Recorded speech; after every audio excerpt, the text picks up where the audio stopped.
What? I can get the boys and just... I did not realize I hit go live. OMG. I don't even know how in the heck it went live. Alrighty then. I was over here watching a video. Hello, everyone. Wow. Way to tell me just to go live. Like, man, didn't give me a warning or nothing. Well, hello, everyone. Incredible evening. Afternoon. I'm always off on my greeting parts, but it's more so afternoon. So incredible afternoon.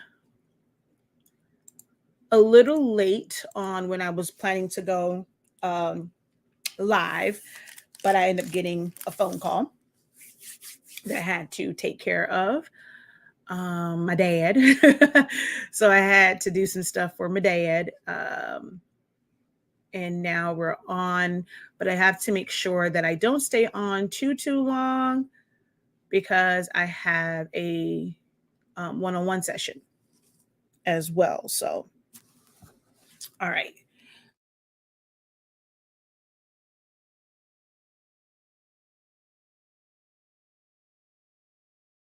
Oh, did I just mute myself? Was I always muted? Oh my gosh, I don't know if I was muted or not.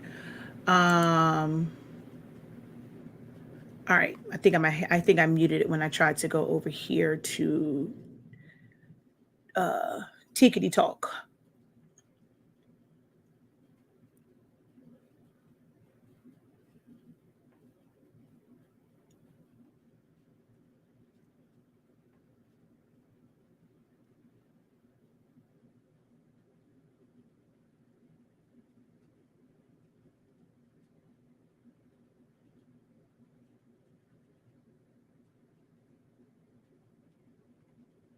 Oh my gosh, come on. And to define your target audience.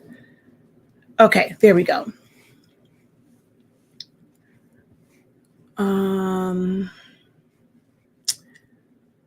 right.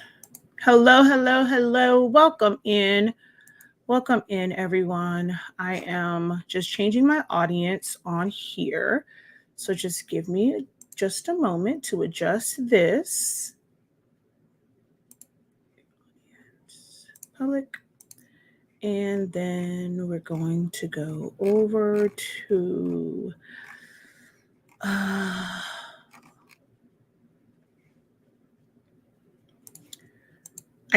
once again, I just love how Meta, i.e. Facebook, likes to play with my emotions because I still haven't gotten my own notification so that I can share it out. And then looking at the numbers here, I can tell that, it hasn't distributed, like it hasn't sent out notifications because, I haven't even received my own notification that I am live so that I can hit share. Oh, there it is. It just came up. All right, so let me go over here so I can share this video out to my groups. And yes, you guys should only see my banner right now.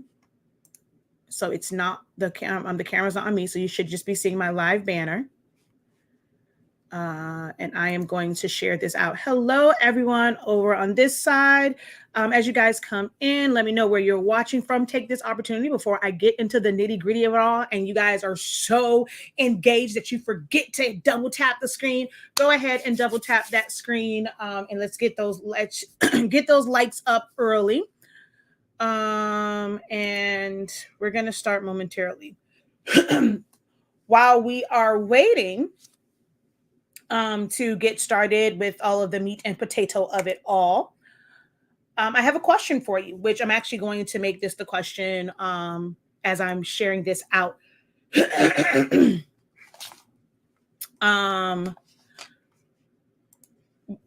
you feel as if you truly know who your target audience is? So, do you truly know who your target audience is?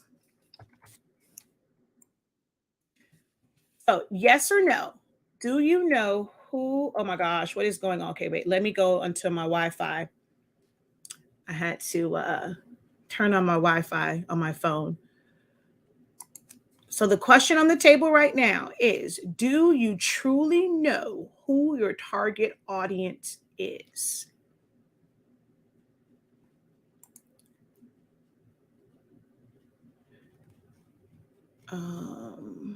More options.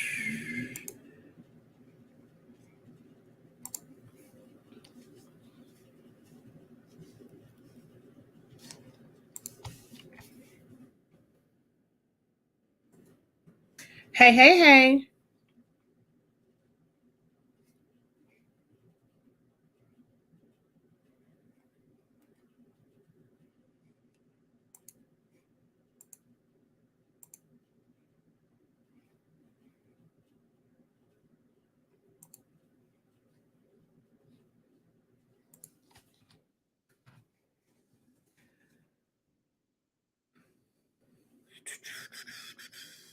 All right, so I'm looking for some answers.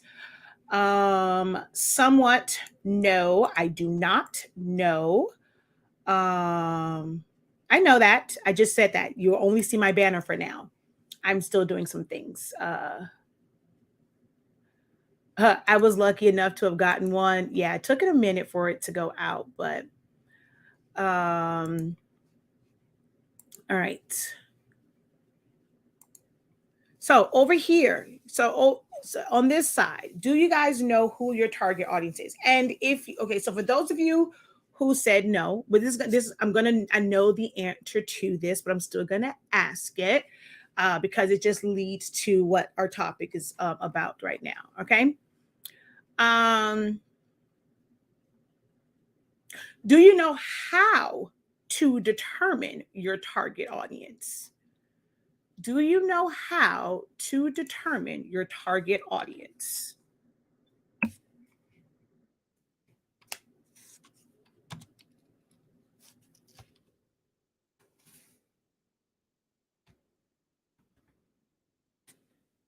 Nope. She said it. Nope. Um, nope. Um, Advertising. Okay. So, all right, let's go ahead and get started.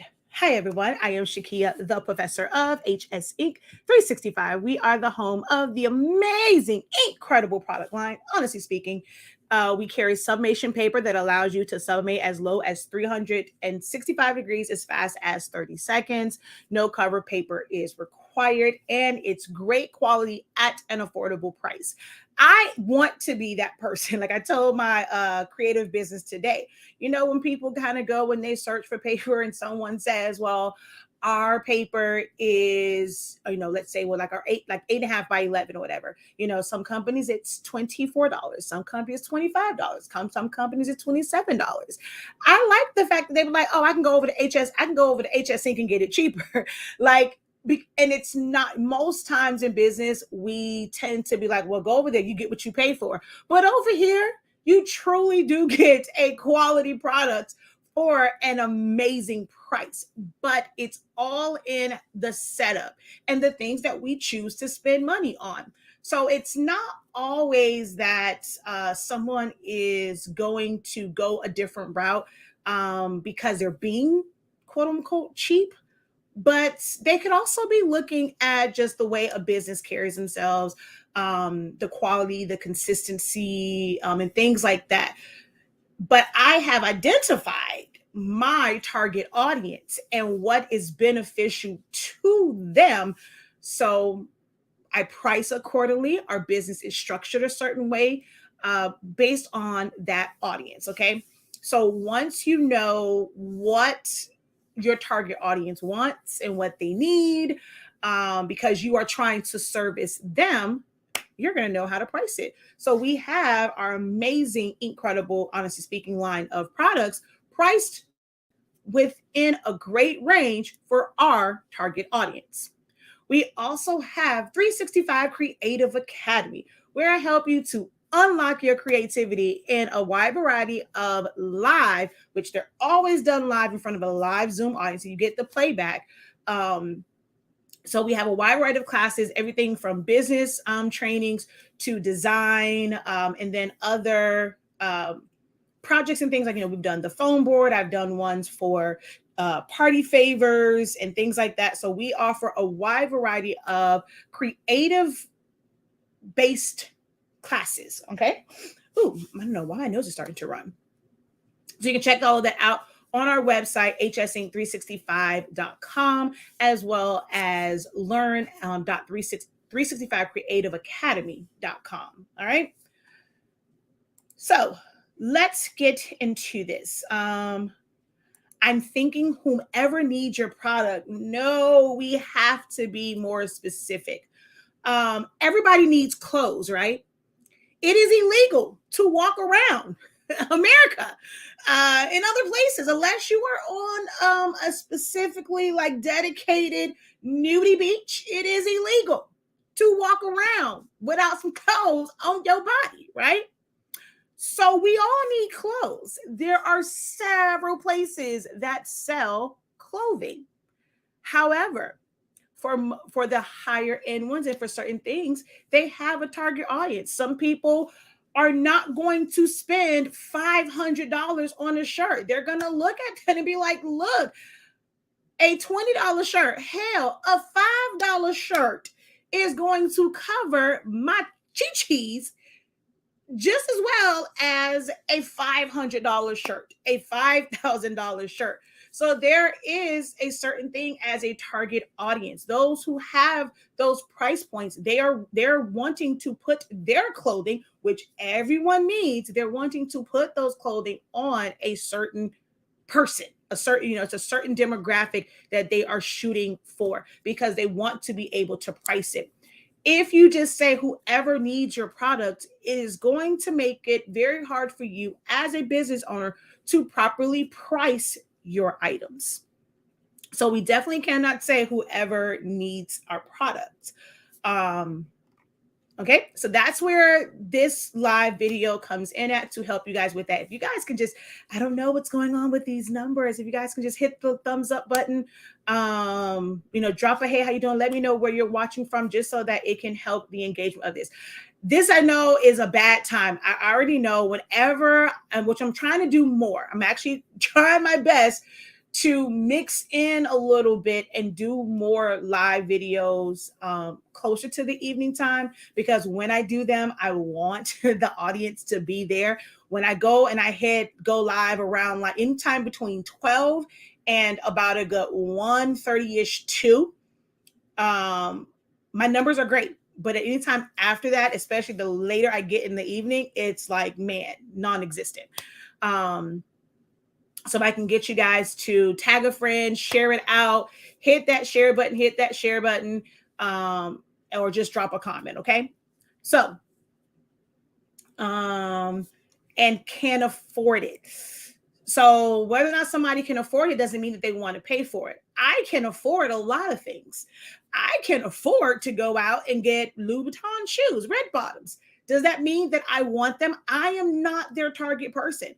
Although I can afford them, their shoes don't appeal to me. Like, I am not that person that needs to be flashy or needs to have those to basically say that I have the money to pay for it. There are some people that buy things because they feel like on a social level, like according to their social status, they cannot be caught dead walking around in something that is cheap or from Walmart or from some, boutique that's just outsourcing stuff from overseas, from China or whatever. Like, you have people that they just will not, like they want to continue to present like to the world that, hey, I am somebody and I have money. So whether or not you can afford it or not doesn't really determine your target audience. It can be about quality. I love I forget which channel did it, but there was someone that basically did like this, I guess you can say study. They went and took a bunch of shoes that were from Payless. There was an open storefront in a very high-end area. They gave it a little fancy name, it was all decorated, it was like how it was set up on the inside and the ambiance. And every pair of shoe in there was from Payless, but they priced them extremely high.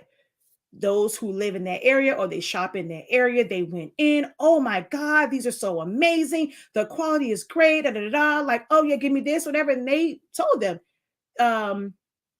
so you're willing to pay this, or that they basically told them that. And then they said, well, these shoes, well, they told them they asked them, what if I told you all these shoes were from Payless? Oh no, there's no way that these are Payless shoes. And it was nothing more than the location and the ambiance of the inside of the store, how they had those shoes displayed. That was the only difference. The value of those shoes did not change, but it was playing to that target audience who shops in that area, in that affluent area, that high-end mall, and they were expecting a high-end experience. It doesn't matter if the items in there were cheap. Someone can take Dollar Tree items and put them in a very ritzy store, and the folks that have the money would be willing to pay for it. Someone says, I remember that. Yeah, I'm like, man, that was crazy to me. So someone else says, I remember that. I've decided to revamp my business Facebook page to show my growth. So I'm hoping to attract my audience. Okay. We hear a lot about audiences and about this word that I cannot stand. I absolutely cannot stand this phrase and how it is commonly used, but it's needed. I have to say it in context to what we're talking about, right? Niching down. Okay. So we hear a lot about, okay, we have to identify our target audience. But not all too often do we actually get, well, I would say, do you guys actually get steps or guidance on how to find that target? What the heck? This happened last time. Every time I start to talk, my mouth get dry, get all choked up, and what the hell is going on here? Oh, but not too often in a free setting do we get a lot of insight on what it means to find that target audience. Now, I am not going to give you guys the full on not say formula, but like give you everything, right? But it's going to be enough for you guys to get started, seek additional guidance, whether it be watching other videos and piecing like other free content, someone else's live, and piecing the information together.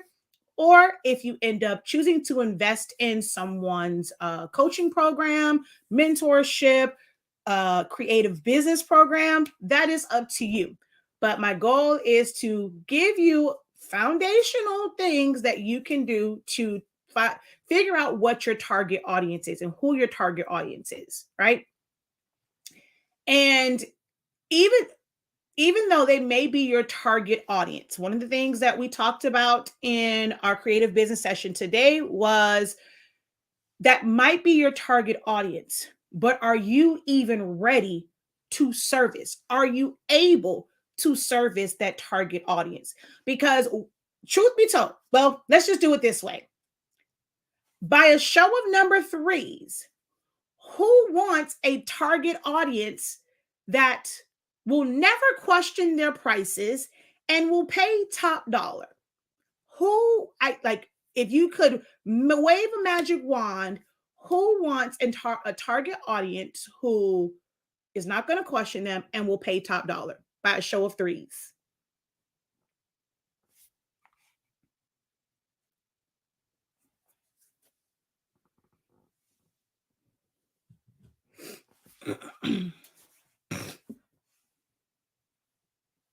And I know it's a bit of a delay, so I'm going to pause because I know it's a bit of a delay. She says 3, maybe. See, you are saying that because you know the professor, so you know that's a trick question. I can always tell the ones who are, well, I mean, the answers that are based off of people who have either watched me for a really long time and they know me all so well, or they've been in classes. And ma'am, don't forget that you did win access to all future classes. So you do have access to the Creative Business Program. So hopefully we will get to see you in one of those live sessions. All right. So quite a few of you watching, but I'll take for the couple of people who are engaged in saying a 3, right? So now let me ask this question. Be very honest with yourself, right? You want a customer that's not going to question your prices and will pay top dollar for it. Like you're going to price it top dollar so that you can live comfortably and make money and stuff like that. You want them to pay top dollar and they're not going to question it, right? Do your products or services reflect that? To have someone pay top dollar and not question it. The items that you're using, are they quality? Are they top tier price worthy? The designs that you're doing, your processes, your methods, do you have it down to a science? Your customer service, how they are able to order your products or to pay for your products, is that a top tier experience in how they can pay for it?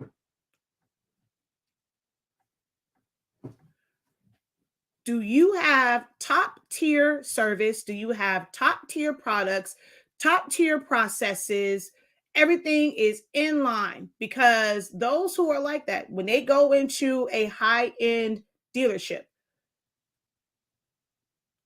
it's not the same as when they go into a Kia dealership. Does your products or services and your customer service, does your logo, does your logo and branding match the audience that you want?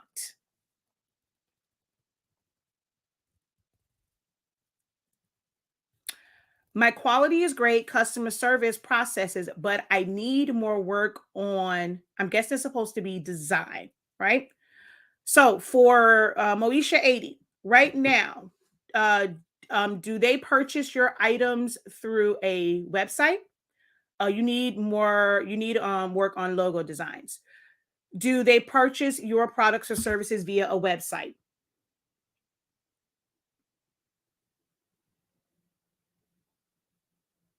It would be nice to have that type of. So how do they purchase it?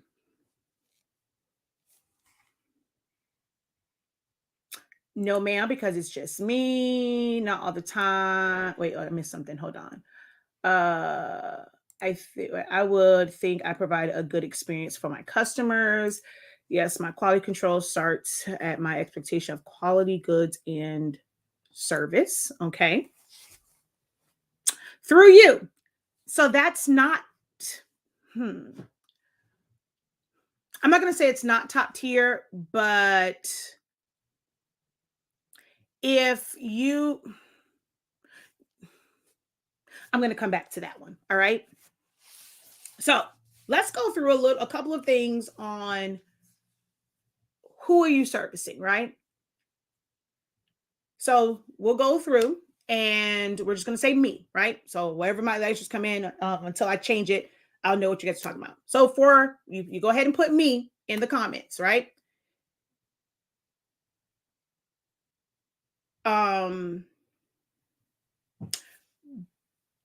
Does your target audience have a specific age range? Or I guess that would be, no, I'll put a different. So your target audience has a specific age range. Go ahead and say me if that is you. That your target audience has a specific age range.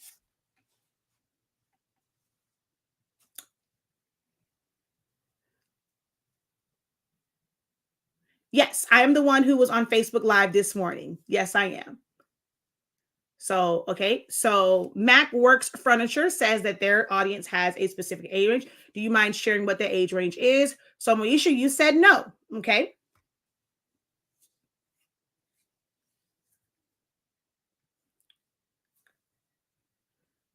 All right. So we have a specific age range. So she says yes, and a specific gender. So what is the specific age range and gender for your products or services? For certain items, age range. My name is Shakia, the professor. So no. Do you guys feel that you have to have a target age range for your business to be successful?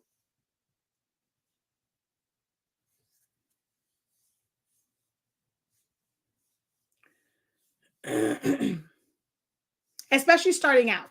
So let's just put it this way. I don't want you, because I know where this is going, right? We're going to think about the fact that, a toddler wants McDonald's all the way up to someone who's in their 70s or 80s, right? We're going to think about clothing stores, and some of everybody can find something in Walmart and Target, but those are established businesses, right? As a startup, they also have teams of marketing people. They have teams of, there's a lot of staff involved. There's market researchers, there's regional managers to know what's needed for each region. What you have to stop doing is, we can look at major businesses and how they conduct business so that we can start to have a starting point and look at those things and create a plan to get to that point. But you cannot compare yourself, and you cannot gauge your business off of what they're doing, because 93.65% of you are trying to do this alone. We don't have a major team. We don't have a separate marketing team and research team. We don't have a manager. We can stay open 24 hours because we have a manager or a supervisor that comes in the morning, the afternoon, and the evening. We don't have a separate customer service department that's answering the calls. We have to we have to answer them, or we have to return calls. So we cannot, on that level, compare ourselves to these brands that are very established, and these businesses and empires that are very established.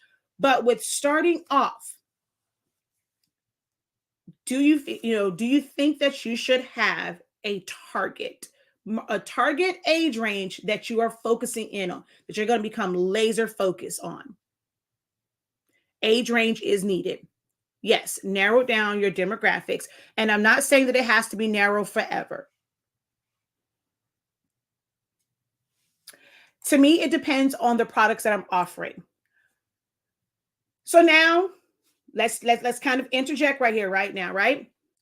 So for those that say it depends on the products, maybe we said no, there's a couple mixed ones, here and there, right?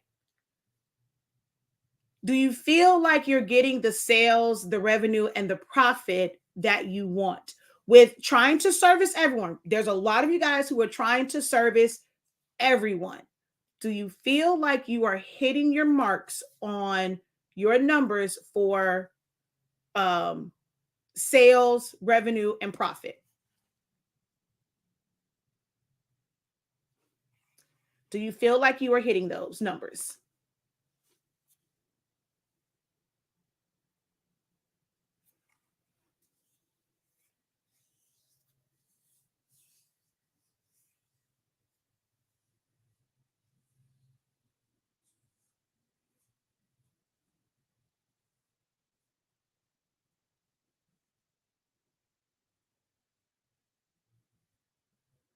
Not even close. No, not really, because some products are more time consuming. Okay. We're going to get somewhere. So now So some of you guys haven't identified the age range, right? Have you guys identified? So me, if you have done it, right? Have you identified what social and financial status you would like your target audience to have? What social and financial status you want your target client, your target customer to have?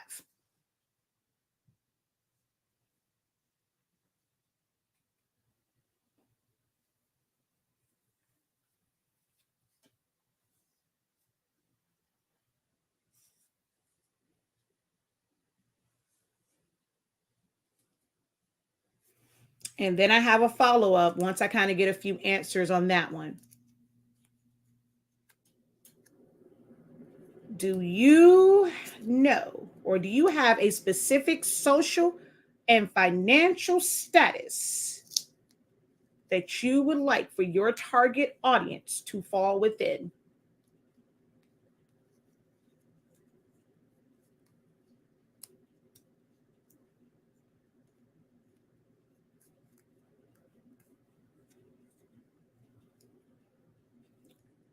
All right. So, follow-up question. Do you think someone that makes $100,000 a year would typically look to drive around in, let's say, a Kia or a Honda or a Nissan? Like maybe, well, so let's say like Nissan Sentras and Altimas and things like that. So if they make $100,000 to $200,000 a year, would you typically expect to see someone in that particular range? Someone who's very sociable, who's always out on different, like, different scenes and stuff like that.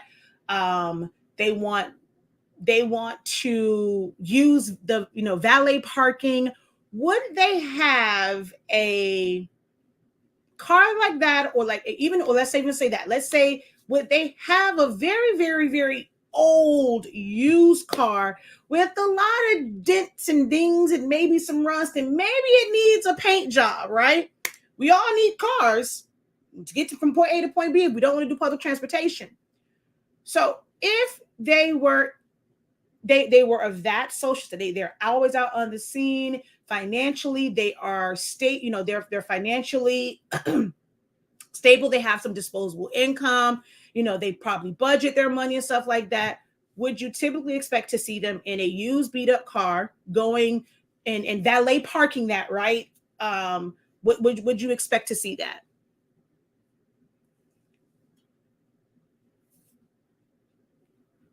She says, no, I drive for Mercedes. I know that's right. Nope. Nope, we're not back to that. Nope, we're not back to that. It has nothing to do with what you're willing to pay for. Has nothing to do with what you're willing to pay for. It's about status. I'm willing to pay for a vehicle because I can choose to just take public transportation. I can choose to not be somebody that wants to drive and I want to hire a car service. I can afford, but it doesn't mean to what you're willing to pay, because I need a vehicle. But based on my social status, I can't afford those. But I'm not going to buy a lower model car because I need to keep up with my social status, is what most people will do. It's so interesting that the interview with Chad Ochocinco, and he said, look here, my name alone carried weight. What do I need diamonds and this? Like, I am the prize, right? So he said, he was like, when he was, at his prime, he was wearing jewelry from Claire's, that he wasn't spending money like crazy. Yeah, he's a little, he's an exception to the rule according to what he's saying, because he wasn't trying to be flashy. He wasn't going to spend money on a Rolls Royce, right? I mean, a Rolex. He wasn't going to spend money on that because it made no sense. Like his name alone, whether he was spending the money, if he was in Walmart clothes, it would not even matter because he is who he was, right? But for what we're talking about, and like I said, we can't always compare ourselves for what we do and who we talk to on a daily basis, who we market to on a daily basis. There's a specific demographic that you guys are marketing to. And I don't get me wrong. No, I'm not going to say that. I was going to say something. I'm not going to say that.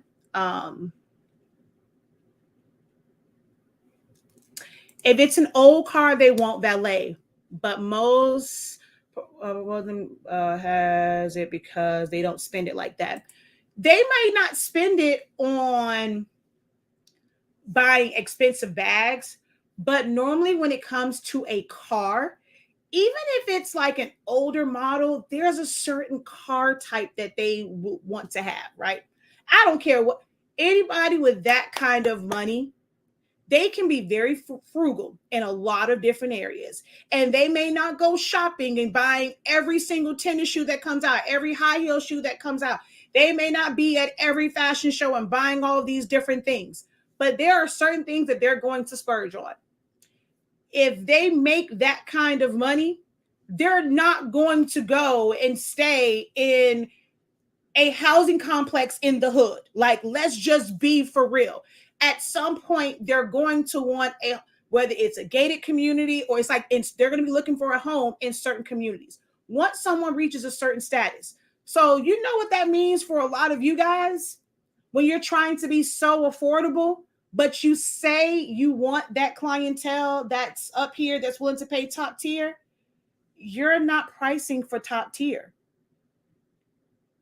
You're not even on their radar. When we went to go look for a house, we had a certain price range that we wanted.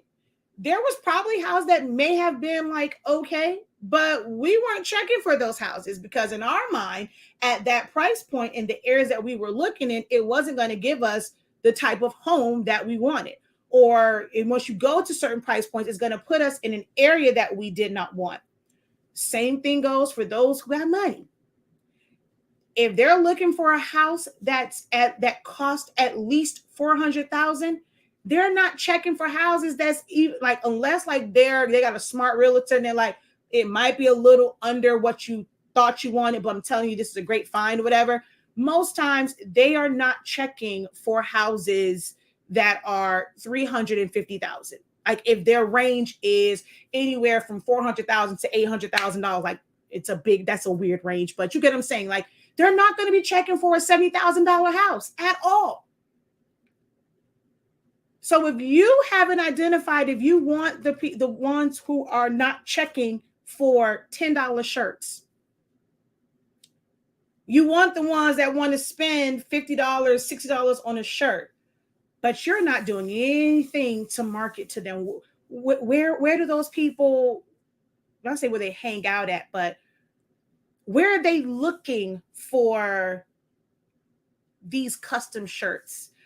When it comes to that demographic, are they really looking for certain shirts, like certain custom shirts? Like, are they looking for shirts that say Gildan, but on the front say Nike?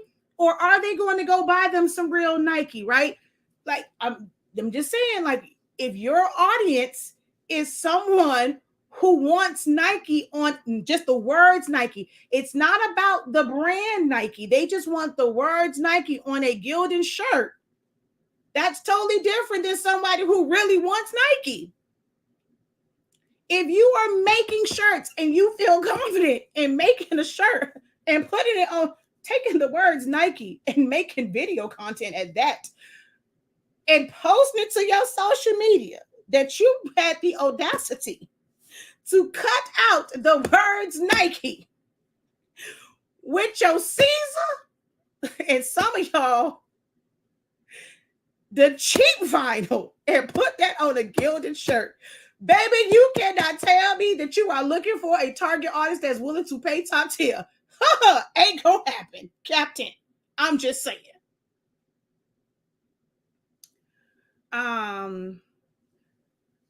Okay, so your comment was, I chose Mercedes because it is because of a durable, comfortable car that's big enough for the stuff I move, not because of status.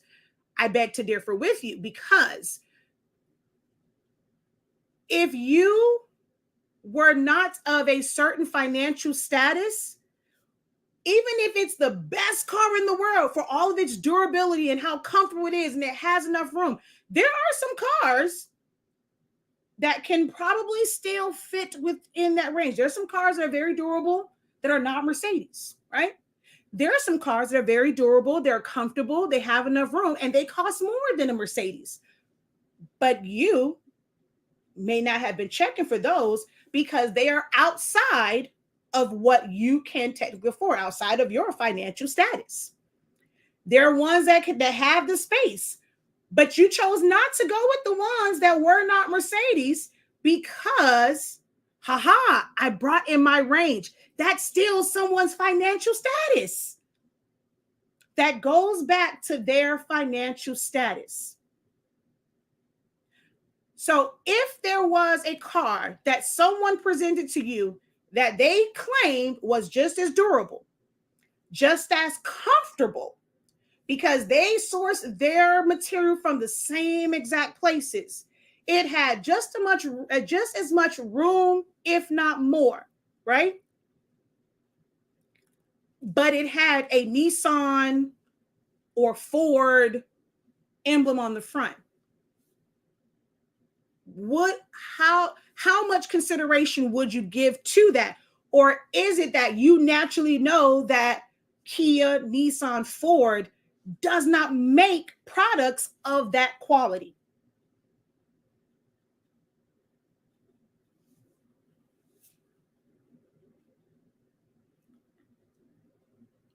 I'm with Chad. We can want cars and we can want durability and want it to be comfortable. I mean, my little Durango, I got plenty of room. I'm quite comfortable in my seats. I like certain aesthetics. I looked at other trucks and I didn't really like how it looked on it. It worked for me. I feel like my little Durango is quite comfortable. My friend has an Infinity truck, and I'm like, that shit is small. Where the rest of it at? Nah, homie, my baby in football and track and all these other things. We got the nice little cooler thing in the back. I got storage everywhere. It works for me. But for someone of a different financial status, they may not, well, I got to figure out how to make this Lexus truck work.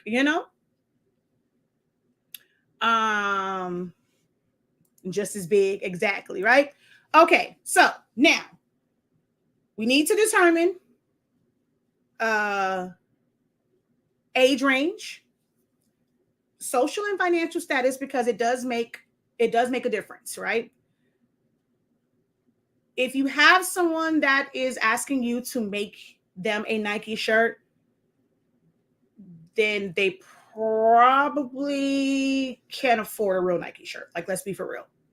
Which sometimes Nike shirts aren't even that expensive, but they want you to make it for, like, they're thinking that you can make it cheaper than what Nike is charging for their shirt, which is kind of crazy to me. I don't get it. All right. What is their family status? Because this goes in line with their social and financial status, right? You offer shirts. They want shirts for a birthday party, right? I need mom of the birthday boy, dad of the birthday boy. I need the birthday boy shirt. And the birthday boy has 6 siblings. So that's 6 siblings. There's the birthday boy, the mom of the birthday boy, and the dad. So we're talking 9 people, right? Now, if it was done by themselves, they might say, you know what? I might spend $30 on a shirt for me. But now when I have to multiply that $30 times 9, it's for one day. Do I really need a $30 shirt just because it has his picture on it? I don't know. Some people with a larger family, when they have to buy the same items for all of them, yet their financial status is not someone that has disposable income out the wazoo, they're going to be very cautious about what they spend money on and whether or not they're going to say, you know what, yeah, let me go ahead and buy this. Someone did not like, my friend that caused a lot of stir up with her $7,000 Lion King party. And it's like, who spends that much for a 1-year-old birthday party? There are people that will spend it, because of the amount of guests that they had and this and the third. Now, let's say if they had more guests and the price point was going to be higher, maybe they wouldn't. So they kept it very intimate because that worked within their budget of $7,000, because anything more than that, they would have had to pay more. So those things go hand, like you have to look at who they are as a person, because who they are as a person, how they live their daily lives is going to determine how they spend money. Is your target audience someone that does a lot of impulse buying? They see it. What's the song? I see it. I like it. I want it. Is that how it is? Six rings, seven rings. Is that Ariana Grande? I see it. I like it. I want it. I buy it. I think is what it is. I think that's how the lyrics go, right? You have some people that are like that. They are impulse buyers. And a lot of times you have people who are impulse buyers who have no other responsibilities. So is it a single person who doesn't have to worry about figuring out, like, do I have enough money for me and 7 other people, 8 other people, or can they make this decision for them, right? Is it someone who has a spouse, so before they go and make a big purchase, they have to go and consult with that person first? Like, these are things, of course, you're not going to necessarily know. So like every person, like every customer, you're not going to know their life, right? But how you market, it's going with, even without you knowing all of these things. If you ever did like a survey, or you really found out like your customers, you just sent like a simple survey out, depending on how you market and brand, you'll probably find a lot of similar answers, because your branding and marketing is going to draw in a certain type of person.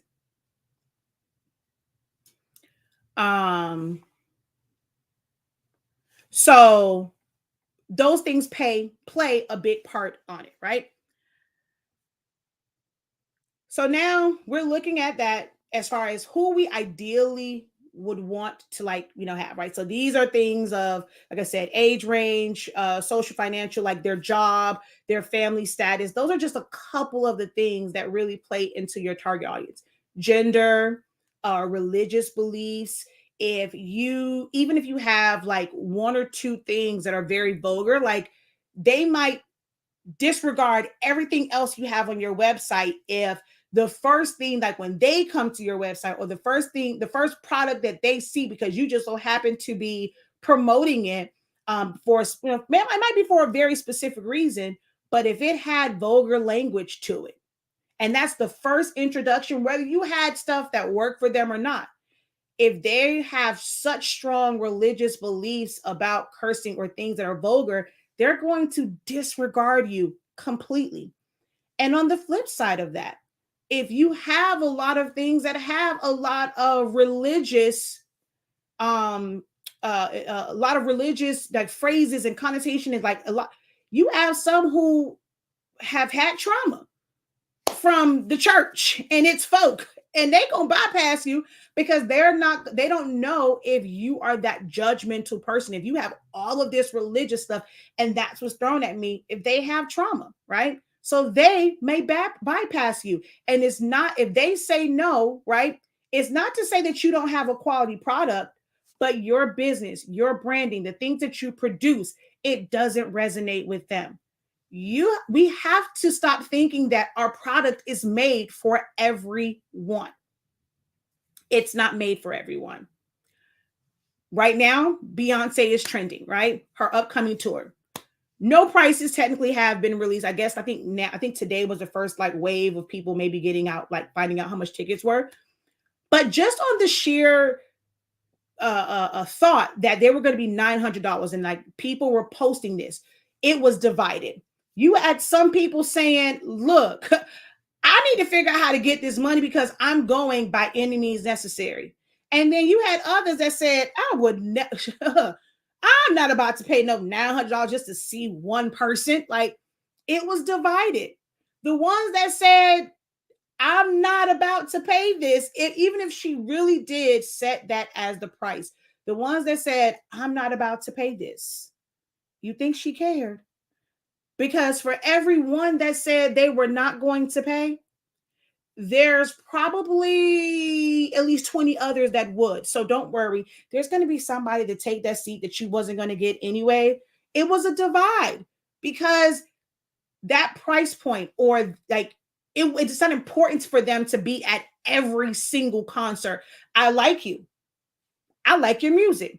I can jam to your music in my car, sitting at the red light bumping. If it come on in the club at a social event, I'm the first one on the dance floor. But I'm not going to be the first one at your concert. For some, it might be they have social anxiety. They don't do well in big public spaces. Her concert could be $20. But for her concert, that is a different audience than those who are going to buy her music. Those who are, I love Beyonce, but I can't stand nothing from Ivy Park. I don't like not a never thing that was created from Ivy Park. So her clothing line, I was not the target audience for that clothing line, but I love your music. These are the things that you have to really think about when it comes to what you are creating.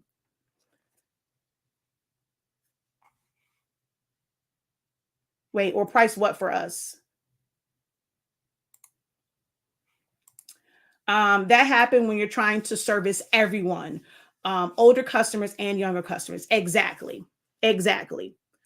Okay, so how do you get their attention? I saw that one, but I'm like, I was going to wait and then come back, right?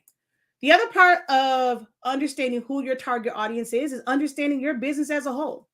How can you truly identify your target audience if you don't know your business? You don't know the vision, the plan that you have. You don't have a marketing. You're just throwing stuff out there. You don't have a certain aesthetics to how you post pictures, how you communicate, how consistent you are with how you promote. I say it all the time. I go on some of you guys' platforms. I go to your personal pages, and there's no mention of anything that you do business-wise that even remotely screams that you have a business. Or even in like say like the Facebook groups, even, or let's say you don't want it to necessarily be connected to you, right? At least share it. I see you guys posting a lot and sharing a lot of stuff from this person's video, or like, this funny meme and things like that. Someone will make this thought-provoking post and you guys are sharing it, things to laugh about, but you have a whole business page.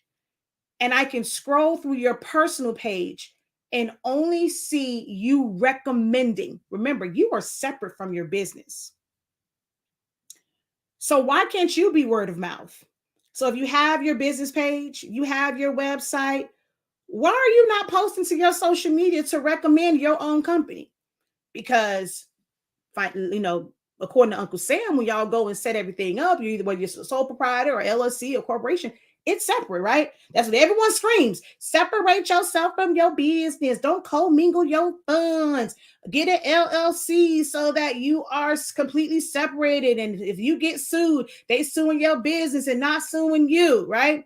So when it comes to that, and we think we're getting the word that I cannot stand, legal, that don't make you legal. Legal is you paying Uncle Sam, because you're not going to go to jail if you don't have an LLC. But if you evade them taxes, you'll have you a nice little sale if you evade them taxes. That's the part about being legal. That's the only thing the government cares about, because that's how they make their money. But you are worried about that part of it, but we don't really have a goal or a plan in place. We don't know what the true vision is to even get to this target audience? What are we providing to them? Are we referring ourselves? Are we proud enough of our business to where we can refer ourselves on our personal social media? You know, the same way you would recommend somebody else's product, use that same verbiage when you are recommending your own product. Make it seem like it ain't even yours and just recommend it. But y'all aren't even doing that. Like, you don't even promote your own stuff, but we want top tier. Yeah. So what is the goal and the vision, right? What is the quality of the products or services that you are providing? I see a lot of people right now making a lot of Dollar Tree stuff, right? Don't get me wrong. A lot of the things that we use to create certain items, technically we can source for a whole lot less than $1 if you were getting it directly from the manufacturer. If you're going to the Alibabas, the DH Gates, the AliExpress of them all, if you're going straight to vendors in Pakistan, all these places, you can get them, because if Dollar Tree can sell it for $1.25, there's ways to get those same things for a whole lot less. But when you go and you make them, and it's not necessarily just about the product, like the stuff, like the raw material that you're using, how are you putting them together?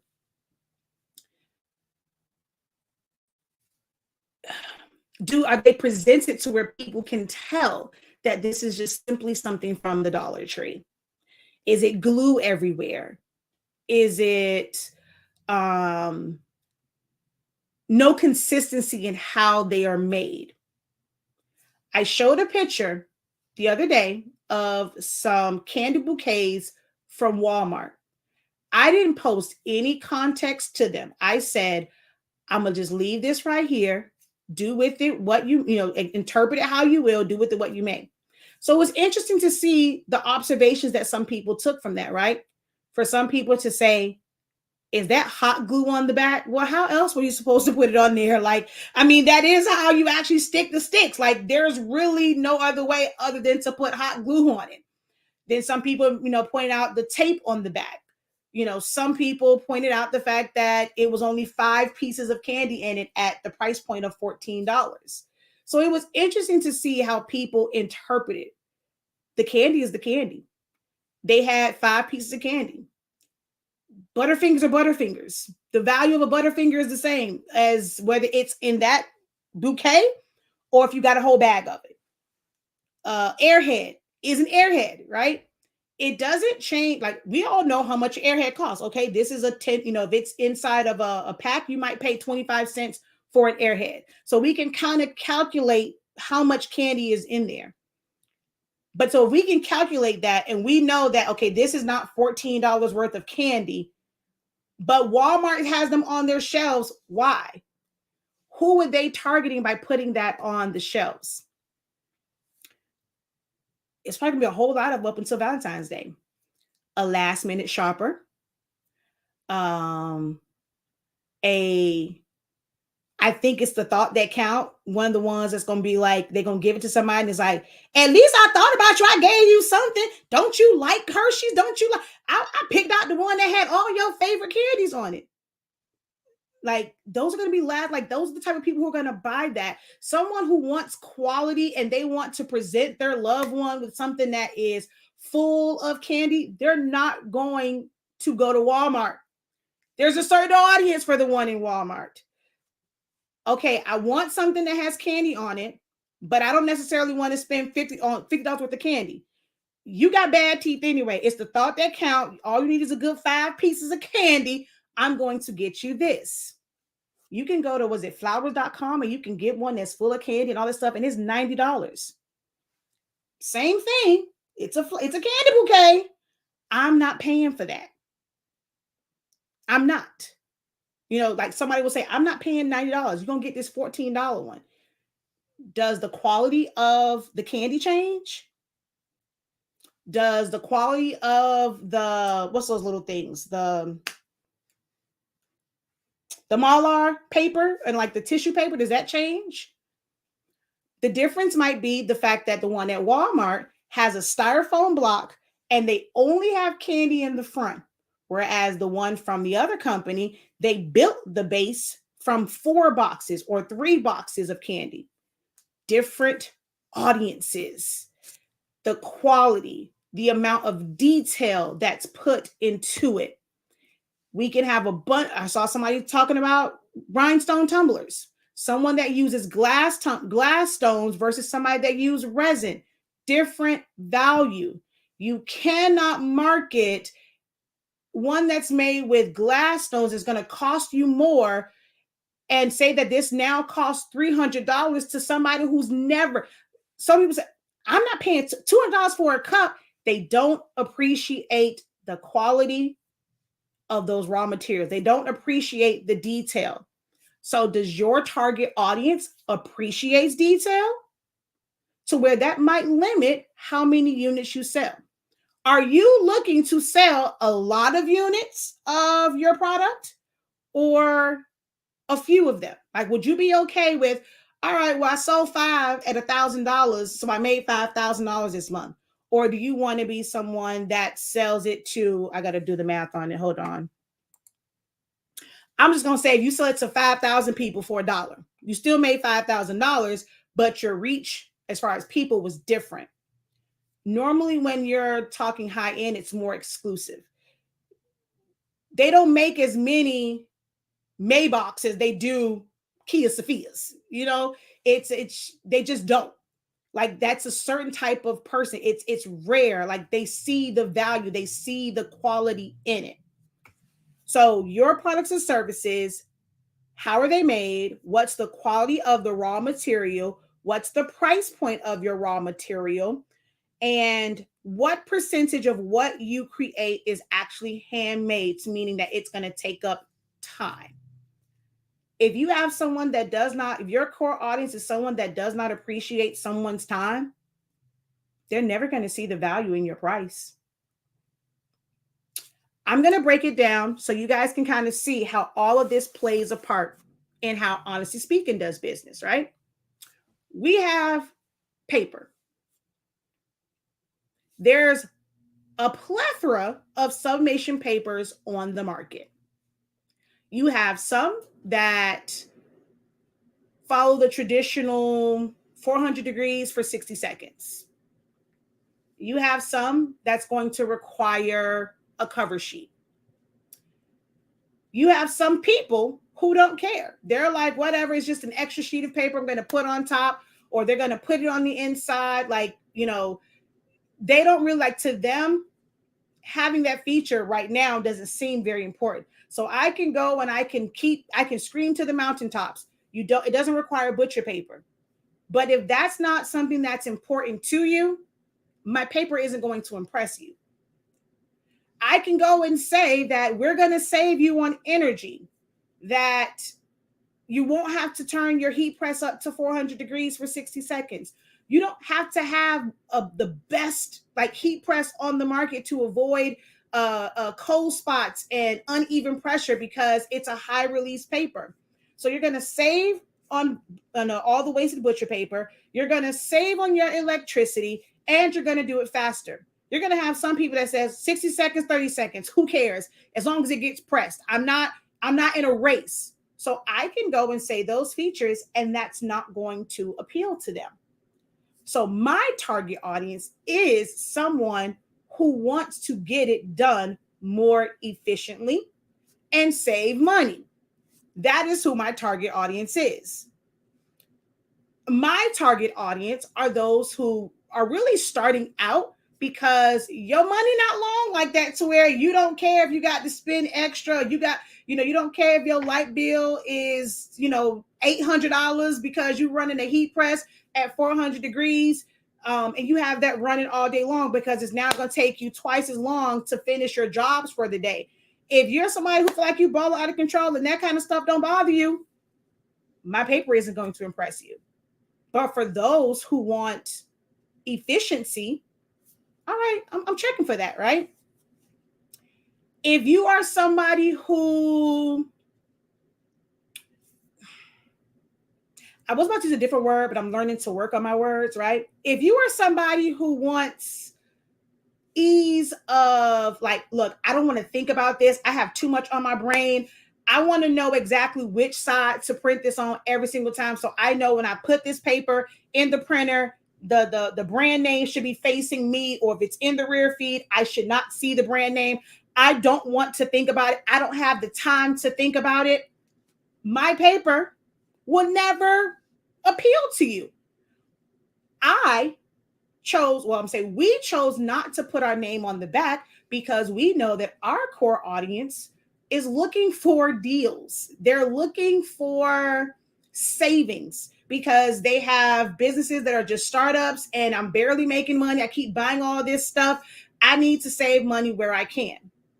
Us putting our name on the back of the paper will serve only us, so that when you decide, because everyone tells you, make content behind the scenes, show your customers how they're made. So when you're showing them how they're made and you have it all over your heat press, or you got your mug, your tumbler wrapped, and people can see the name, so you have your customers are going to see your video, but you're also going to have you're going to have some other crafters and other business owners. Oh, what paper are you using? And they don't really have to ask the question because it's basically advertisement. Other people are advertising for you. We could technically do that. I mean, hello, it's the same service that's offered to everyone, right? Who purchase it from overseas. But they don't do that for free. It also takes a lot longer for it to come. So if I wanted our name on the back, I'm looking at twice as long to make sure that it's available to ship out, or we can play this game of, hey, I'm sold out. If you guys want to go and fight for paper, like my core audience are the people who don't want to fight for paper. I don't want to have to worry about, are you sold out?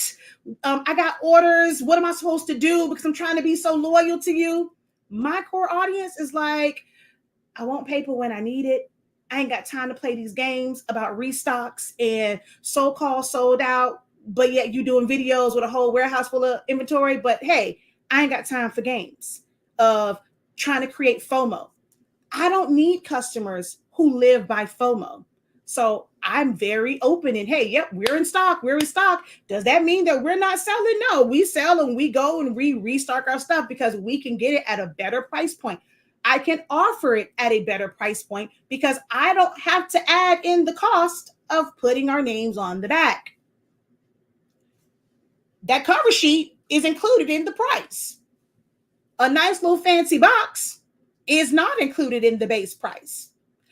I can go and say, I want a nice, pretty box. I want the audience that can give half a crap about a box because I'm going to throw that in the garbage anyway.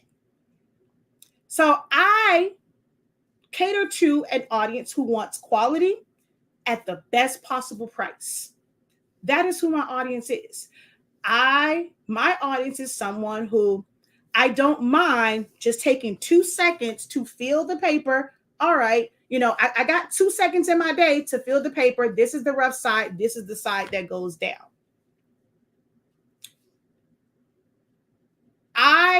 My target audience is those who appreciate knowledge, not gimmicks. Those who appreciate not a lot of antics. So a lot of my core demographic are older. I don't resonate with the younger crowd because I'm not on here with kind of the foolery or the over the topness of it all. That's the best way I can put that. So for me, I'm not looking for a lot of the newbies who are young, who involve themselves in a lot of foolishness, like to be involved in a lot of foolishness, are quick to look for the foolery. When you have great content on, they're not checking for you. But the moment there's some drama, they're all up on your post. And I don't want them. You came here for a show, you got your show, now going back to where you were, because we don't need that over here. Because those are also going to be the same people who are going to complain about everything. The one thing that I can say is we don't have a lot of complaints about customer services and products and how we handle customers. We don't have a lot of negative ones. Now, there are certain ones and certain things beyond my control. But as far as how we do business, we're very consistent. I like it. My target audience appreciates consistency. How do I know that? Because I see it up and down my timeline when I post something or in my inbox. Thank you for being consistent. Thank you for being who you are. Thank you for providing great information. Thank you for saving me money. I'm glad I found you first. It saved me a whole lot of money. I see people complain about this, that, and the third, and I just sit back and laugh because, baby, they must not know the professor because she gonna get you right. That's the audience that I want. You got a lot of people that might go and drop money at the, figure out the money, right? Like, okay, well, I'm going to pay for this. I'm going to find, but they're also the ones that's going to complain about the class. I might have a handful of people that may have said that, and technically not to me and not openly unless it was in certain situations, that they did not find value in my classes, that they did not learn anything because I conduct my classes in a certain manner, right? The way I run my groups, it's not a lot of foolery and not people feel comfortable and they can feel safe and not feel judged or not feel like, an admin is going to let a post get out of hand to where it almost feels like someone's being attacked. That's just not the environment of my groups. And because of how I carry myself, even if somebody was not satisfied with the class, I've never had whole groups created about me, about my customer service, my classes. I don't have people creating videos and things like that saying, oh, this was some fraud, this was this, and they're creating their whole platform around bashing my classes because I don't resonate with that type of customer who's looking for a reason to complain. I have it down to a science on the type of people that I want to take my classes. I've said, if you're trying to figure out how to create and how to make six figures off of selling Dollar Tree items, my creative business class is not for you. If you are trying to 2 years from when you started still piecemeal your business, my creative business program is not for you.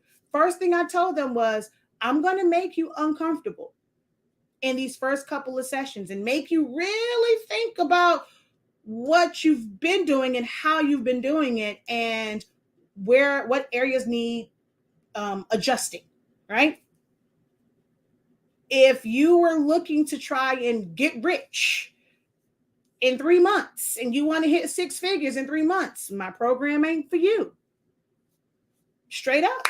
Like, I'd rather have a few people who are going to be serious and focused than have a multitude of people who are not going to watch anything. They're not going to implement anything. They're going to just sit here and complain. They're going to say that it was my training that they didn't learn it. They're struggling because I took her class. I didn't learn anything. No, if you don't succeed, it's because you didn't put in the work. It's definitely not going to be because of the training. But I have that down to a science. My design courses, you know how many different things that my team tries to get me to do? And I'm like, no, because the people who are asking for certain classes are ones who did not pay attention to the free information, because I should not have to do a class on casket insets if I have shown you and I've said it's nothing more than a adhesive vinyl put on coroplast or even foam board or cardboard, and they just tuck it in there. So if I've done 10 videos about designing and printing to adhesive vinyl, I've done videos to show you how to put it on a coroplast for a yard sign. Do you think that the process is different just because it's now going into a casket? The process to put vinyl on coroplast is the process to put vinyl on coroplast. So I'm not about to do all of these unnecessary classes that's going to take up my time for someone who's not even listening.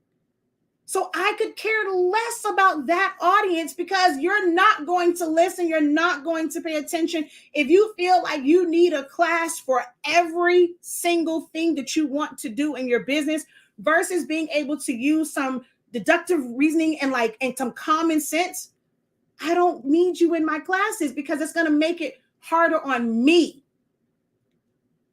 So I don't put out a lot of these classes that seem like they're trending just to make money because that's not the audience that I want.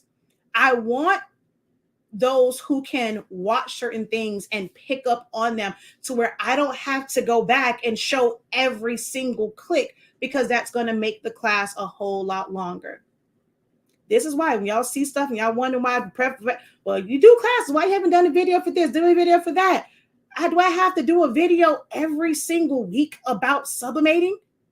Do I have to do a video about sublimating a shirt versus sublimating a mask? Because guess what? The process is actually still the same. The only difference is creating a template. So if I've shown you how to create a template and design a template for a mask, do I then have to still show you how to create one for a tumbler or for a mug? Or do we look at those videos and figure out how to apply it to the template that we're working from? Those are the students that I want. The ones that can figure it out. The ones that are like my star pupil. Oh my gosh, I am so in love. I did not even want a shirt for any of these teams because my Dolphins are not in it. But when I saw her create that design with that eagle holding that Chiefs helmet, I instantly wanted one.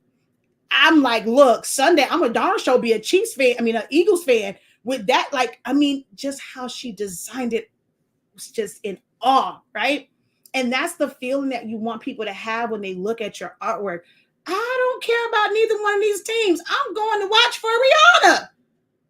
But I definitely wanted a shirt. And so it made me feel good that she said she's taken 2 of my classes. 2, the 30-day training and the boot camp. And the boot camp didn't even to me have as much like design stuff in it. And then one of my last videos, and she created it. That just reiterates the type of students that I want. Y'all can watch the free content all you want. Those of you who will watch this, won't share, won't like, and will figure out, and will go and say it's not worth it, or you don't see the value in paying for someone to give you guidance. You're not my student. You're not my customer. Until you have gone into the site, you've put it in your cart and you've paid for it, you're not my customer. You're potential. And all I can do is continue to promote, to brand based off of our visions, based off of, and continue to talk to my target audience. And those who are within my target audience are the ones who sign up for the classes. I don't concern myself with who did it. Because if you did not sign up, even if you could not, you might feel like, well, I am your target audience, but I can't really swing it right now. Unfortunately, you are not my target audience in this situation. If you could not go and actually add it to your cart and pay for it, that means you have circumstances and situations that you just cannot take my class. So you're not my target. I need the ones who I see the value in it. If I can figure it out for everything else, I'm going to figure it out. I'm not going to make excuses. I'm going to be in the room. That is my target audience. Oh, yo, right? That shirt was amazing. Okay. That shirt was absolutely amazing. You are, Miss Cheryl. You really are. You did the same thing when we did our last master's class when it came to the frame and all that stuff. You are one of my favorites as well, Miss Cheryl. Let's see. You're definitely keeping it real today. This is funny but sad and the truth. I'm literally stomach cramping.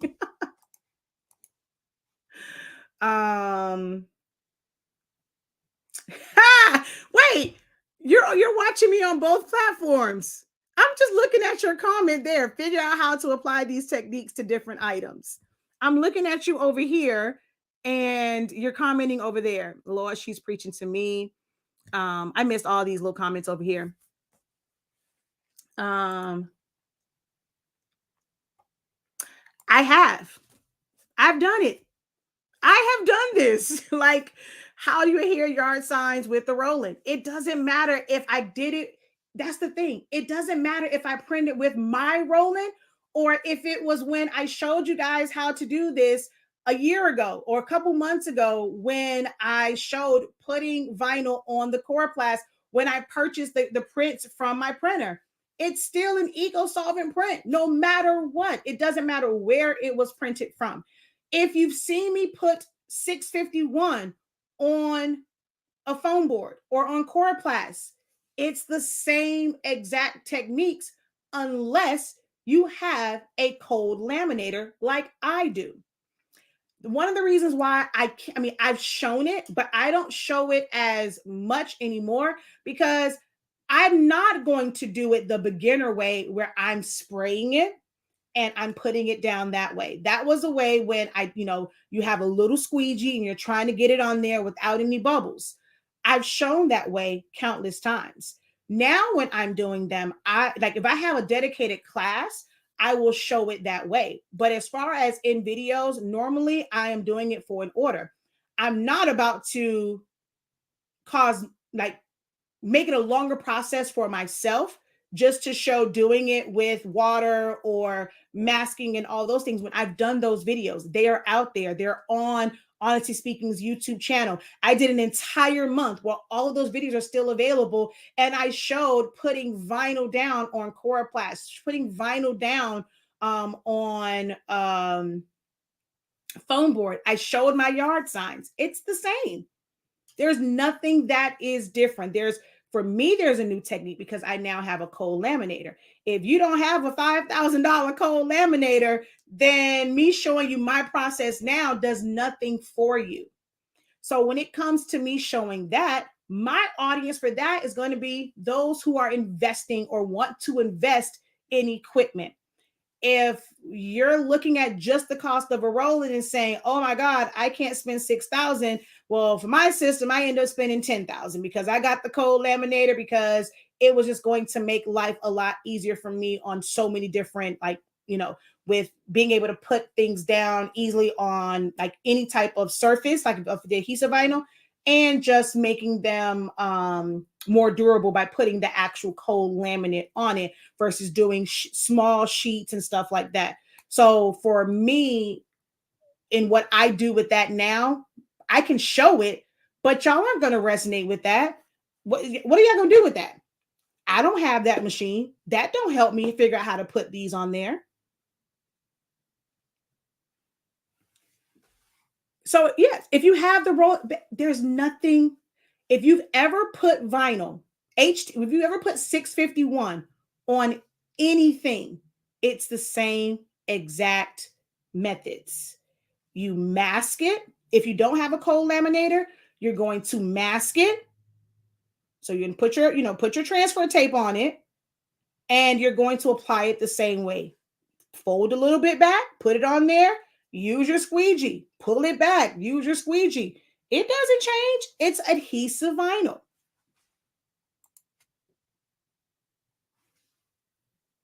Now, designing is totally different.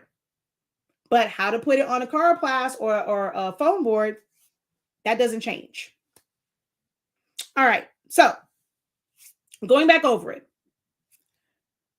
One, really narrowing down, give your ideal customer, just create them. Like if you could go in and put them in a machine. If it is for children, right? Children don't have money. So although they might be, and you're creating things for children, you want to create your marketing and branding to where it is going to appeal to children. Your target audience is not the parent that's paying for it. So just because, like, so if you're going off of, oh, well, the majority of the people that come to my site and buy, they're between the ages of this and this. But if they're buying it for someone else, that person that's purchasing it is not your target audience. That kid is. And how do you appeal to them to try and get their parent? So your target audience might be, you're targeting kids, but you want kids with soft parents like me, that most times, if it's within reason, can we buy that? And then you have that mom to where I may not just go out into the store and just buy it randomly, but come Christmas or come birthdays and certain times, I don't know how to stop. They showed me Chase, but I went to the store and I had to get the entire line of Paw Patrol. That's me. When we are out and about at shows, and they want this overly priced snow cone that really is nothing but some ice and some simple syrup, but you charging me $25 because it's in a T-Rex head. But I have a 4-year-old that loves T-Rex, and it's like, can we buy that? So here I am paying $25 for some ice and some simple syrup that he threw away because it was too messy. And all he cared about was the T-Rex cup. So I'm still a little upset about that one. I had to pay for cotton candy for a kid that don't really eat cotton candy, all because it had a T-Rex. That was the only way. I couldn't buy just the T-Rex hat. I had to buy the cotton candy because they made it appealing to put the T-Rex head that they know the kids are going to want on an item that they could care half a crap about. But the value, like that little T-Rex head, was not worth $15. But combined with that, what's this stuff called? Cotton candy. All right, now I can see, no, still more than 15, one worth $15. But can you sell me just that? Yeah, it's still gonna be $15. God. So, I'm that parent that didn't buy it not once, but twice, because I have an 11-year-old and a 4-year-old, and my 11-year-old thinks he's like the 4-year-old and supposed to get everything that the 4-year-old has, gets jealous. How you bought Zion one and didn't buy me one? So I'm that parent that doesn't like the whole competition thing of why did one kid get the other. So when you talk to me and I'm looking at stuff and it appeals to one kid, I'm that parent that you want that's going to buy two because you have two children. But then you have some parents that's going to buy one, and y'all better figure out a way to share it. I'm not that parent that forces my kids to share, so I'm going to buy two. So I'm the person that they want because they're going to get double their money in the same transaction. I digress. Because I'm the target audience for a lot of people who cater stuff to children. Because I'm the softy parent. I don't buy a lot of stuff for myself, but I spoil the heck out of my children. Yes, my children are very spoiled, very, very spoiled. My children and my niece are very spoiled. And I'm okay with that. So I am somebody's target audience to an extent. Because don't come at me talking about you want some Gucci shoes. Gucci who? Do you see what you do to shoes? Even if I could afford, well, I'm not going to say even if I could afford them. My child destroys shoes. So what in the hell do I look like spending that kind of money on some shoes that's not going to survive 2 hours in middle? I pause, side. I know this is totally off topic. I really thought that when my child left elementary school, when they run around like they don't have any sense, and that he went to middle school, that somehow shoes would last a little bit longer. And you're not going, my son don't even have PE. He does not have PE. He does not have physical education. Whereas in elementary school, they had to go out and play every single day. So here I am. Okay, all of his classes are in classrooms. None of them require him to roll on the ground. MJ, why your shoes look like this? MJ, what? This why your daddy won't let you get no white shoes. I bought him some white shoes foolishly for Christmas. My child came home and I said, okay, dear, I see why. My bad for giving him the benefit of the doubt. I will not buy my child anything with white anywhere. I need it to be all dark colors everywhere. So if you are somebody that is selling shoes, they can be the greatest shoes ever. They are made for children and they are predominantly white. I am not your target audience because I am that parent.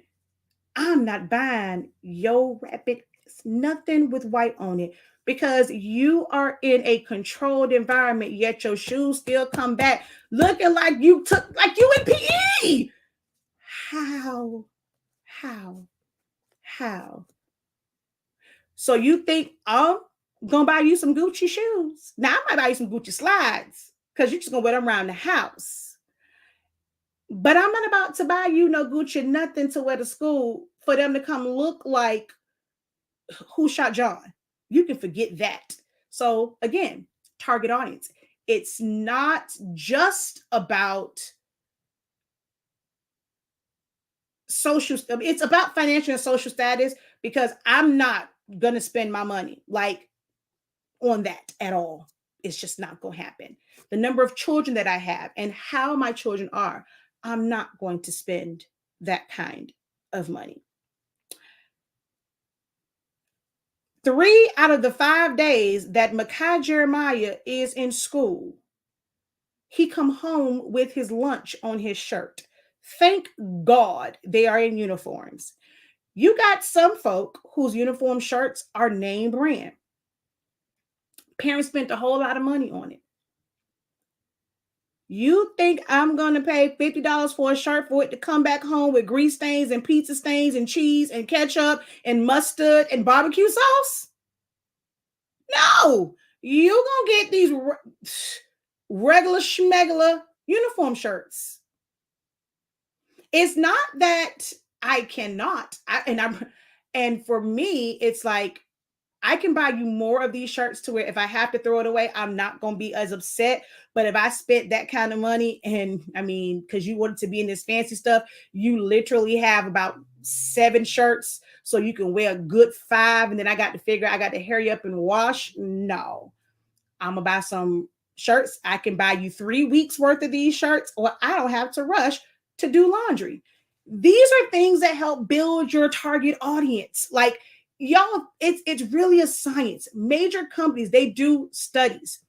One of the shows I can think of is when Tia and Tamara had their show and they were coming out. I forgot which one was having the baby, and they were coming out with like something to increase your milk production, I think it was, or whatever. And they put the product out, they gave it to some people, all different, and they were in a room, and like Tia and Tamara were in a room, like the panel didn't know that they were there. And so they're listening to them describe what they like and what they don't like, right? So it helped them make changes. But what it also showed them is the ones who like the product, if you really look at them and you look at their profile, they're pretty much the same people on paper. They're the same person. The ones that complained about it or had everything to say about it, they all look different. So now, okay, we may have to make some changes, but we're not going to market to the ones who were complaining. No, most of you guys have never done an assessment. Y'all know those little posts that I make? I'm assessing y'all and seeing where my target audience is. When I go and I drop a class and it's like, okay, it's kind of affordable, or if it's like certain ones, like I'm seeing who's there. I've done live videos asking you guys, what is that you like? What do you want to see? Because I've assessed it. Y'all tend to think because it's your business, nobody else's opinion matters, nobody else's input matters, but those people who you're trying to sell to, it matters. It matters. So if you haven't locked in on who your services matter to, you're going to find yourself maybe successful for a period of time, and then it's going to die down significantly. and then you got to wait for a peak moment. So if your business is constantly doing this, that's not good business. I'd rather you be here and maybe go, and come back versus constantly doing this. If your business is constantly doing this, when you have a high point and then it plummets and it goes like this on the plummet and then goes up again, you haven't identified your core audience. You're catching them, like, unless your core audience is those who only purchase for special occasions. If that's the case, then you're going to do all of your things where you are doing specialized stuff for Valentine's Day, specialized stuff for Christmas. That's the only time that you're really making sales. You're not making sales throughout the year. Now, that's how you want to run your business, to where you're looking for those peak sales, graduation, Mother's Day, Father's Day, but then now there are holidays that people don't really care about. Then you may have a little uptick in fall, or as they're doing like Christmas stuff. And then of course it dies down again and you're waiting for Black History and Valentine's Day. Like, if that's the only time that you're making money, you don't have an audience that's consistent and that's going to help you have a sustainable business. Someone says, yes, I agree with you. I'm not spending that kind of money. So again, I'm not a lot of people's target audience because I don't put value on things like that. Once you're looking at those things, and I'm not saying that all of them play a major part, but one of those things is going to be very, very key in you identifying your target audience. Their age range, their social or financial status, their family status, how they spend their off time. Are they an impulse buyer? Are they someone that has a lot of buyer's remorse and things like that? That's going to really, really help you determine your target audience. One of those things will stand out. I would say you really need about two of those things that you really need to hone in on. Financial status, there's a lot of things that we can do. We choose not to do because of our family status. The type of children that I have will keep me from spending a whole lot of. I would, if I had a look, man, look here. My kids like to eat in the car. If I had me a little fancy car that wasn't this durable and rugged Durango, we're gonna be real bougie in the line at McDonald's in this real fancy car. But please don't even think about cracking your bag open in this car. You can't even sniff a French fry in this car. All this good leather and good stuff to where I'm gonna have French fries and all this stuff. No, you can't even sniff the bag. Okay, it's gonna stay up here in the front. I'm probably gonna have like a little caddy that it goes into where that McDonald's bag with all that grease, I'm not even gonna touch my seats. But I got a 4-year-old that cannot wait, and as soon as he gets a Happy Meal, I'm gonna need you to go ahead and crack open these this apple juice and these apple slices, ASAP Rocky, before we even pull away from McDonald's. So my family status will keep me from making certain purchases.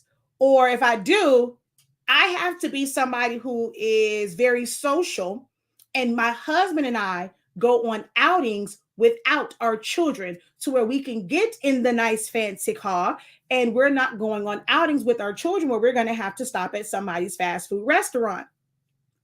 Y'all see? Do y'all see now how it may seem crazy in the beginning, but when I'm talking about age range, social status, financial status, family status, how they spend money, these things play a part.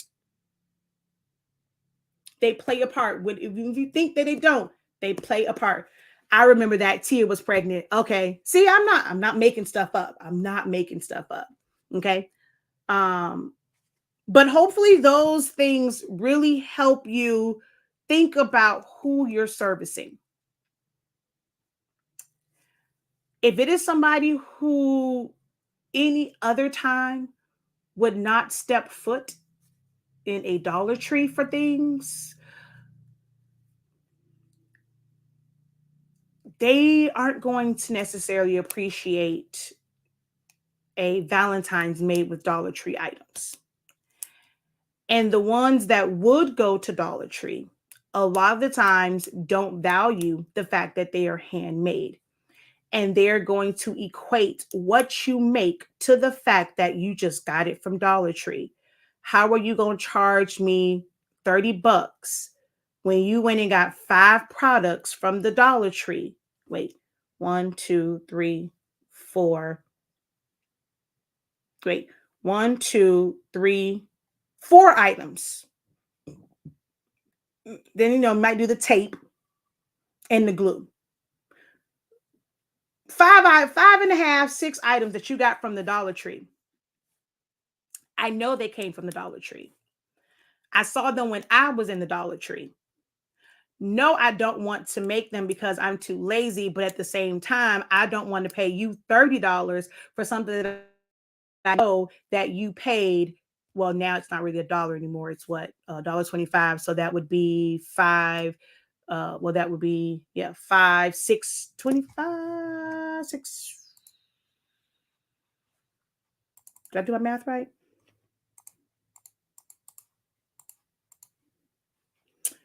7.25 because I said 7 items. Yeah. No. I can't see. 7.50. 6 items, 7.50. Yeah.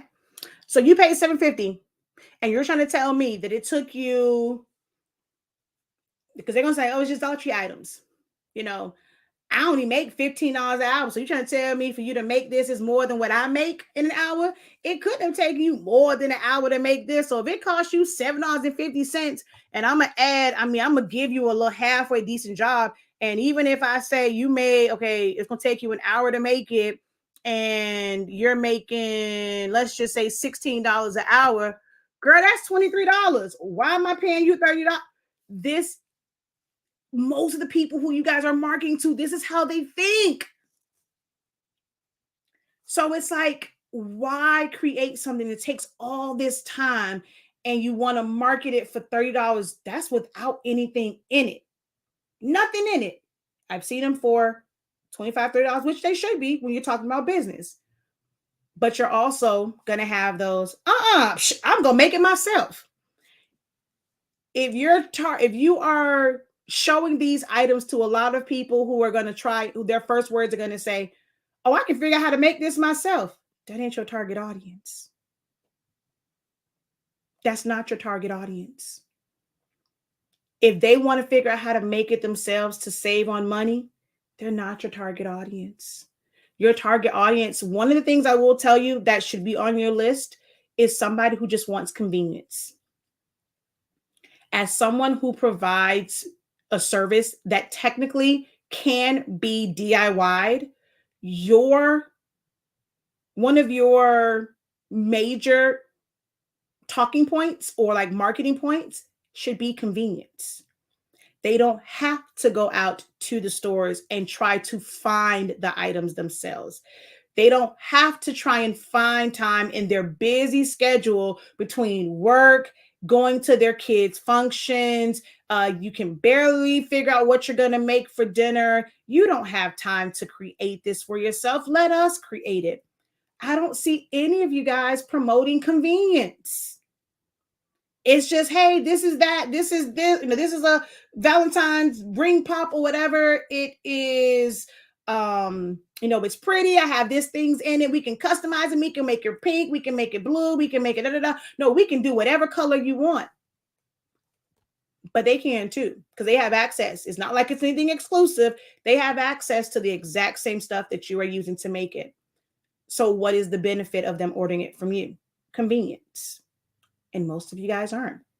If it is for a class of 30, do you have time in your busy day, for, like I said, from work, taking your kids to this event, that function, hanging out with your friends, spending time with your significant other to create treats and things for your child's 20 other classmates? If no, then let us take care of that for you. That's what you should be marketing, because for a lot of people, that's what they're looking for is convenience. It's convenience. So hopefully I will see some of your posts switch up to add that convenient factor. When I talk about our products, I talk about the features that are going to benefit you. 365 degrees. And then I'll say that means that you don't have to waste electricity letting your heat press heat up to 400 degrees. You can get started pressing quicker, because to get to 400 degrees, it may take 30 minutes to heat up your heat press, but to get to 365, it may only take 20 minutes. So you're shaving 10 minutes off immediately. And then you can press it in 30 seconds, which means you can turn that heat press off faster and not waste any additional electricity that's going to show up on your bill. It's about convenience. It's about saving money. Are you highlighting the benefits of what you do? And a lot of times the benefits is the convenience. But most of you guys don't even promote that. Yes, the custom part of it is a certain factor, but a lot of you guys aren't even offering customs. It's what anybody else. It's nothing signature to you. You're using files that are just off of, different sites. You're buying transfers that anyone else. And I'm not saying that's a bad thing. If you then want to market it, especially to people who are local, then your I guess they say pain point that you're going to target is they don't have to pay for shipping. This is a trending design right now for Black History. For Black History Month. You need that last minute shirt for your work luncheon or for whatever, just think about different events. Can't wait for shipping.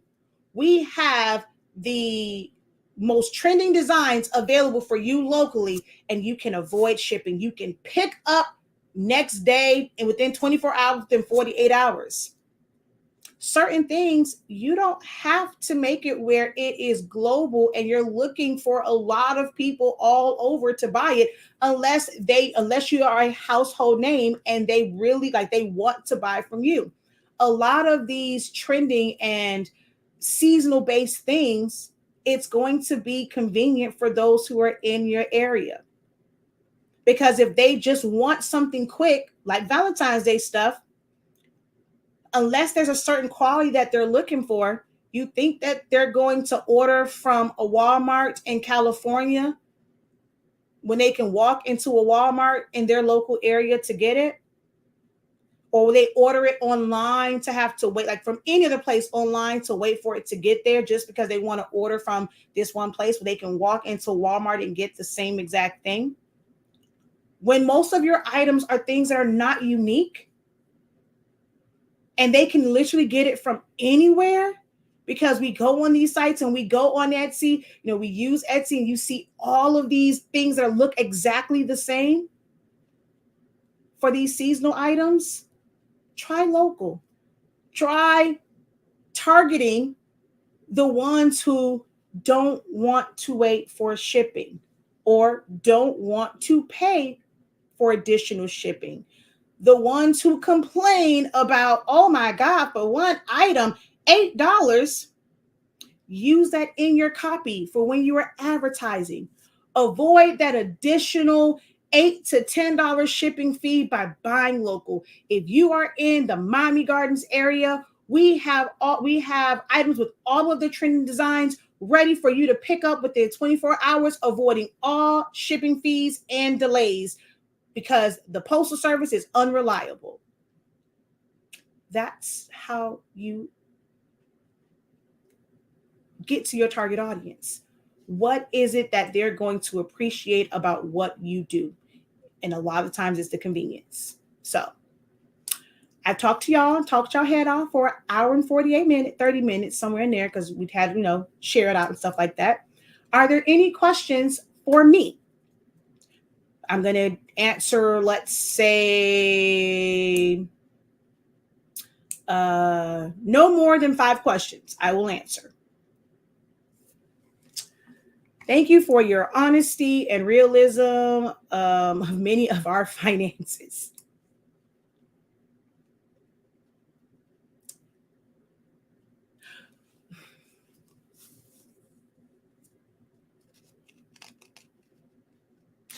So question, I have another question. Since she said that, right?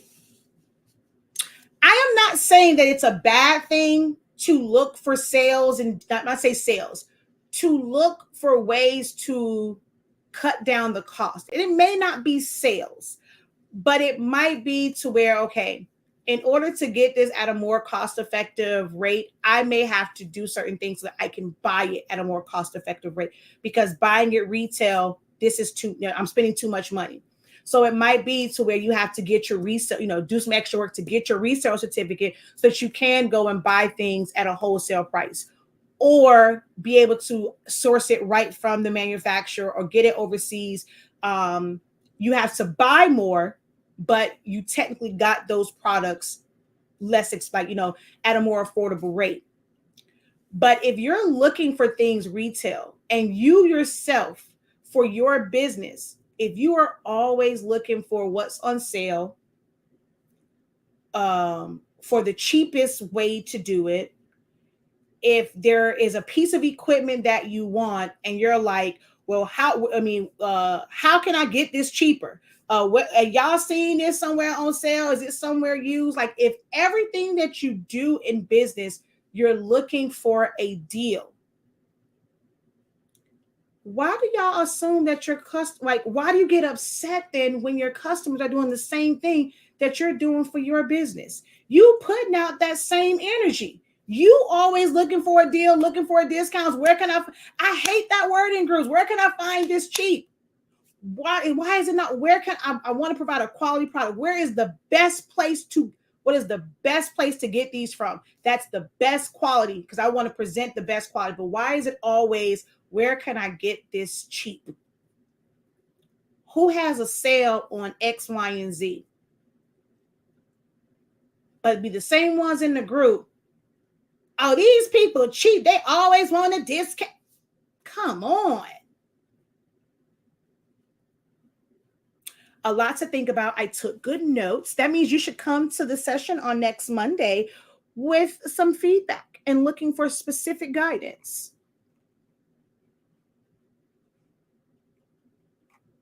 No questions for me. Okay, so I don't know if I scared y'all or what, but okay.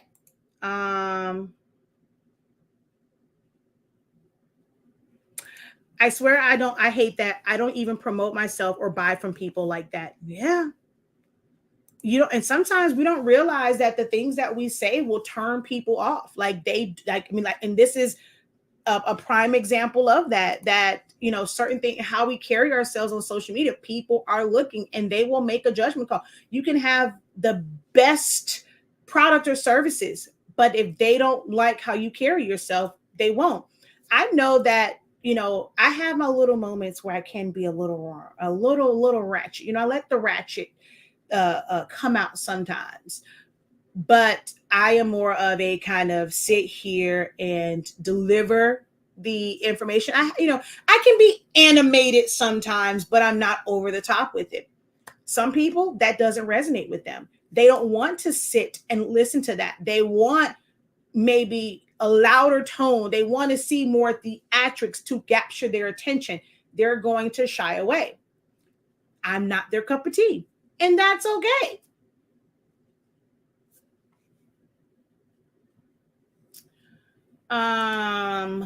What about people like you who can make a lot of type of products, all kinds of customers, young and old? How do you know who your audience? Should you then be concerned about quality and the brand level of step? Yes.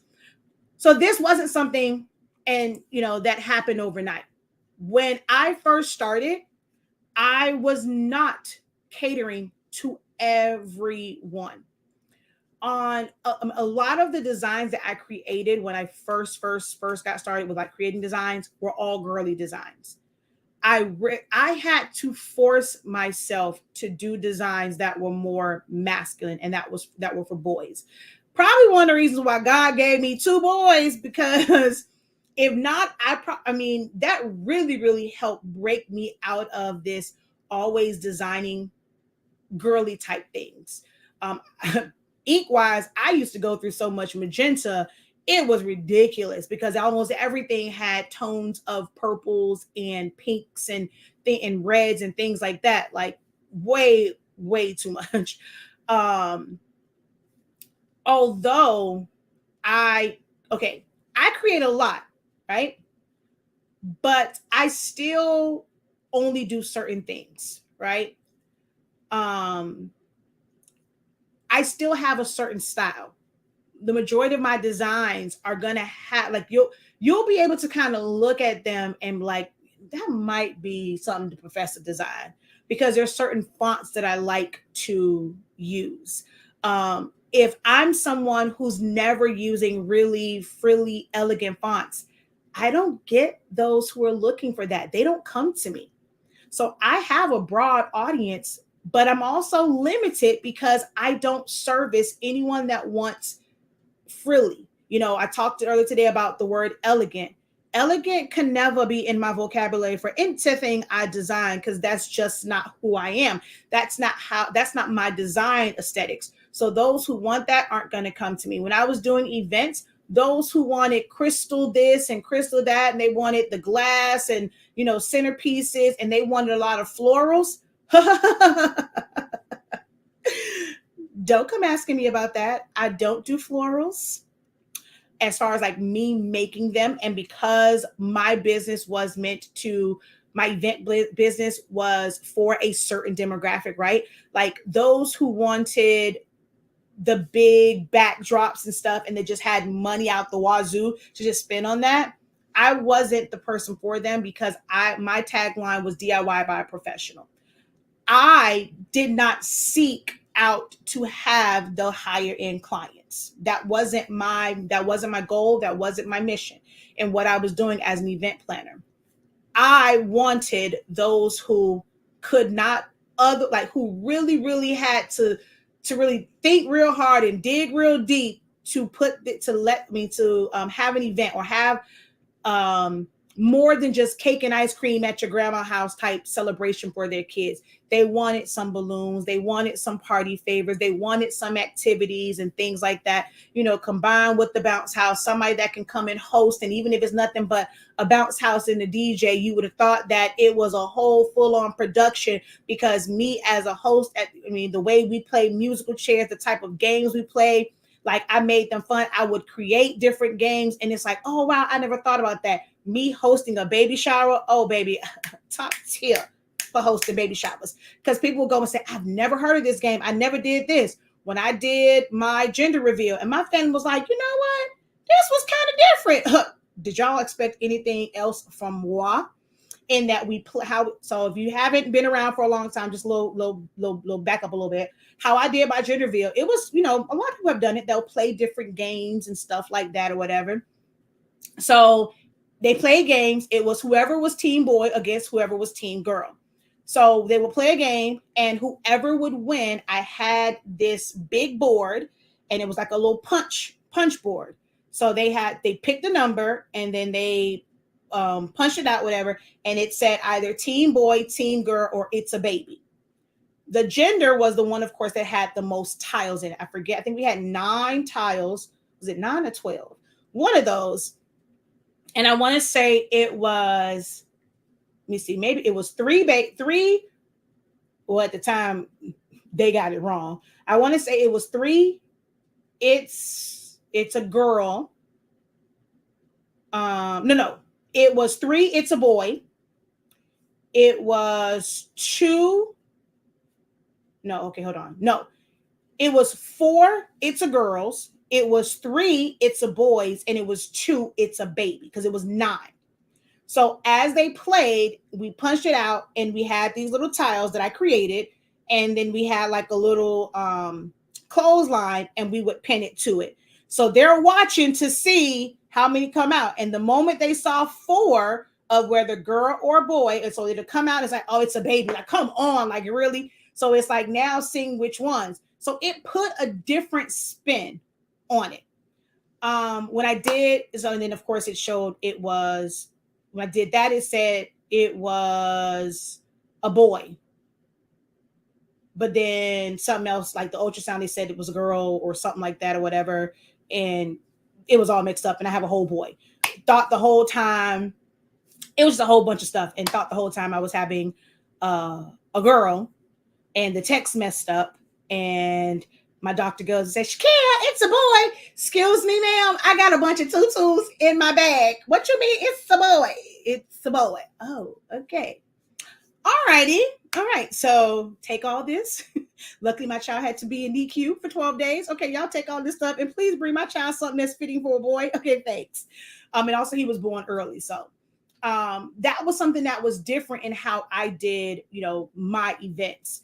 When I did my sister's gender reveal, like hers, with her and her husband had this whole bet, and it was like, if it's a boy, you get this. If it's a girl, it was they had a money thing.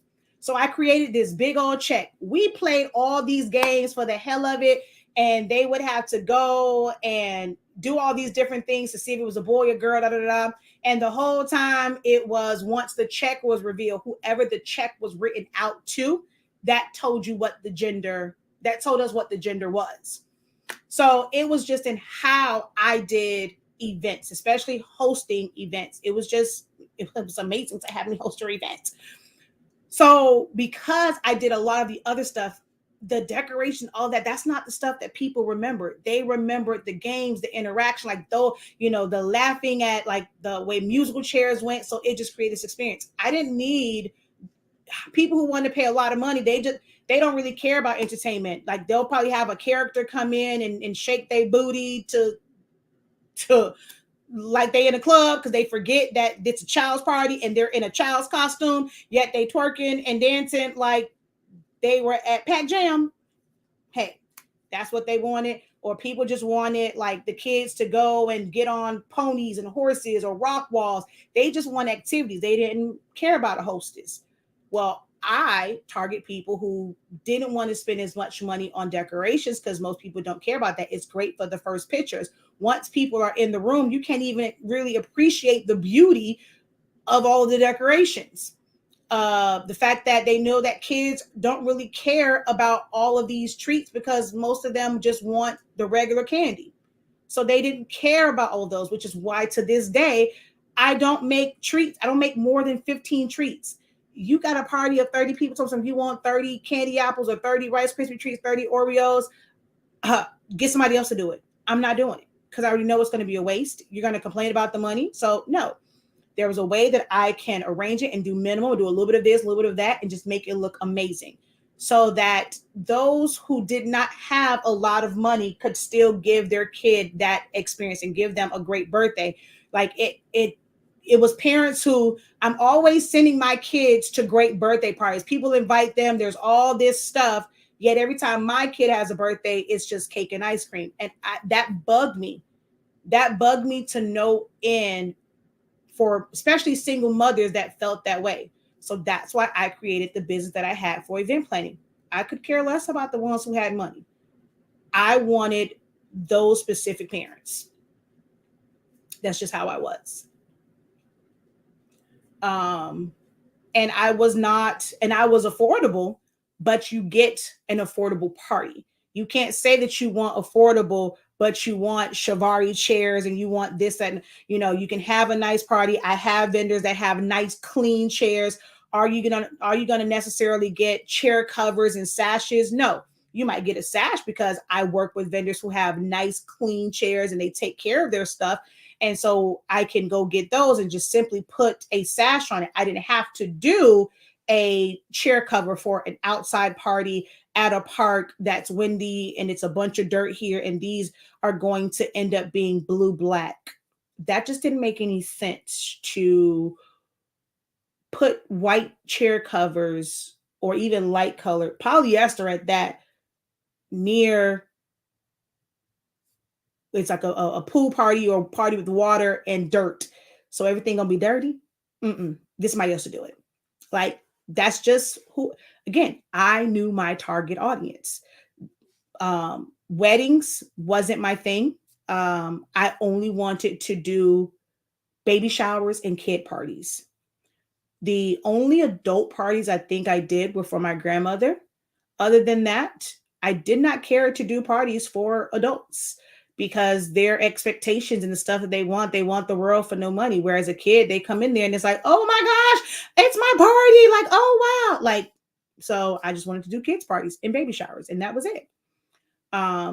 So I was very, very niched. And a lot of them were girl events. When I first started, I did a lot of the same type events. I did a lot of teddy bear, like type, like a lot of things I used. It was like teddy bears, because that was really big here, like getting the bears and making like the pins with the beads on it and putting like a little teddy bear at the top. If you had a corsage, you had teddy bears and stuff like. So it was like a specific thing, and I didn't have to worry about buying all these other things because it was specific to that. And then once I grew on those particular events, then I did a lot of animal ones. I did a lot of animal theme parties like safari and stuff like that, because I had all this greenery and stuff in those things. So I would just promote that. Eventually I added a lot of once I had a kid, I added a lot of superhero stuff. Um, a lot of the girly themes I did because I already had pinks and light pinks, hot pinks, teals, purples. I had a lot of those tablecloths. So those are the parties that I tried to book because I didn't have to get additional tablecloths for all these different, different things. And then once I had a kid, I had to and he was a boy, I had to get some things that were a little bit more boyish so that I can do parties for him.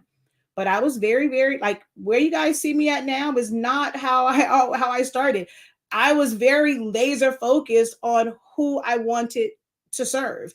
I did it little by little. I started with doing a lot of just invitations, as far as like printed and digital things. It was a lot of invitations, or it was just centerpieces. It was a long while before I started incorporating like the chip bags and stuff like that. For balloons, for the longest time, I would not do columns because it was, trying to get the right poles and stuff like that and trying to keep it affordable. So a lot of my events were really great balloon columns. I think the first time I did an arch was just because my sister-in-law was like, she really, really wanted one. Man, I tell you, if it wasn't for the fact that it went up to the wall and like the wall held it, Lord have mercy. If that was like outside, that thing would have been on the floor somewhere. But because where it was, so I did the first balloon arch I did, I think was for my sister-in-law, but I was doing columns, baby. I can do a good column, spiral column, stack column, box column, columns all day long. So I stayed within my quote unquote lane and I slowly built on it. Design wise, I would spend a long time doing designs. It would take me a while to do designs. So that kept me from making a lot of money because I'm spending time on one order. Now I can go and do it like this. So I've built up my skills. If I had to worry about the shipping out of these products, like, our ink and paper, I couldn't do what I do. If I had to, even when I create stuff, like I design it, I put it in a folder, even prints it, and he will mount them. The pants, even did them, even was going to do the hoodies, but then he had to go. What happened that day? He ended up leaving, and I wanted to do content. So I said, I will do them. I'll stay at work late because I wanted to do a live video on TikTok, and it was for content. But I don't have to do those things. So I'm able to create designs because it's not just me. When it's just you and you're doing every part of everything, you cannot do like I do and having a broad audience and kind of do everything, seemingly do everything for everybody. And like I said, I still don't do everything for everybody because there's a lot of styles and a lot of things that I don't do, which is one of the reasons why I'm not so keen on having a website for my customs, because most times I like to truly customize. And if they can just go on there and just purchase something, I can't get a real feel of what it is that they want. And I like having that conversation. So that's one of the reasons why I don't necessarily have a website for that. As far as an e-commerce site, we're going to have a site that just kind of showcases what we do as HS Ink Prints and for the print side of it. And we will have like certain things that can have straight up prices. This is how much it costs to print out, print a poster, print out this, just to do your prints.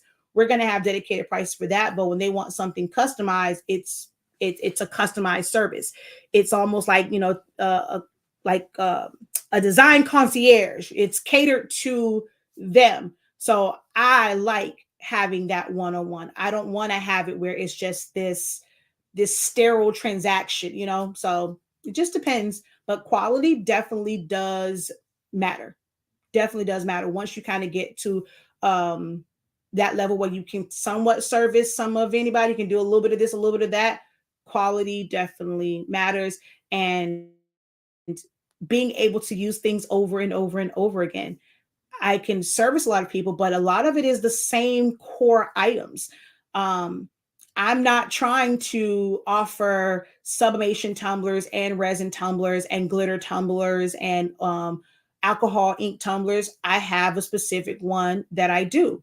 I don't, I offer shirts, but I don't offer all over shirts. Like there are things that I'm quite limited on, quite limited on.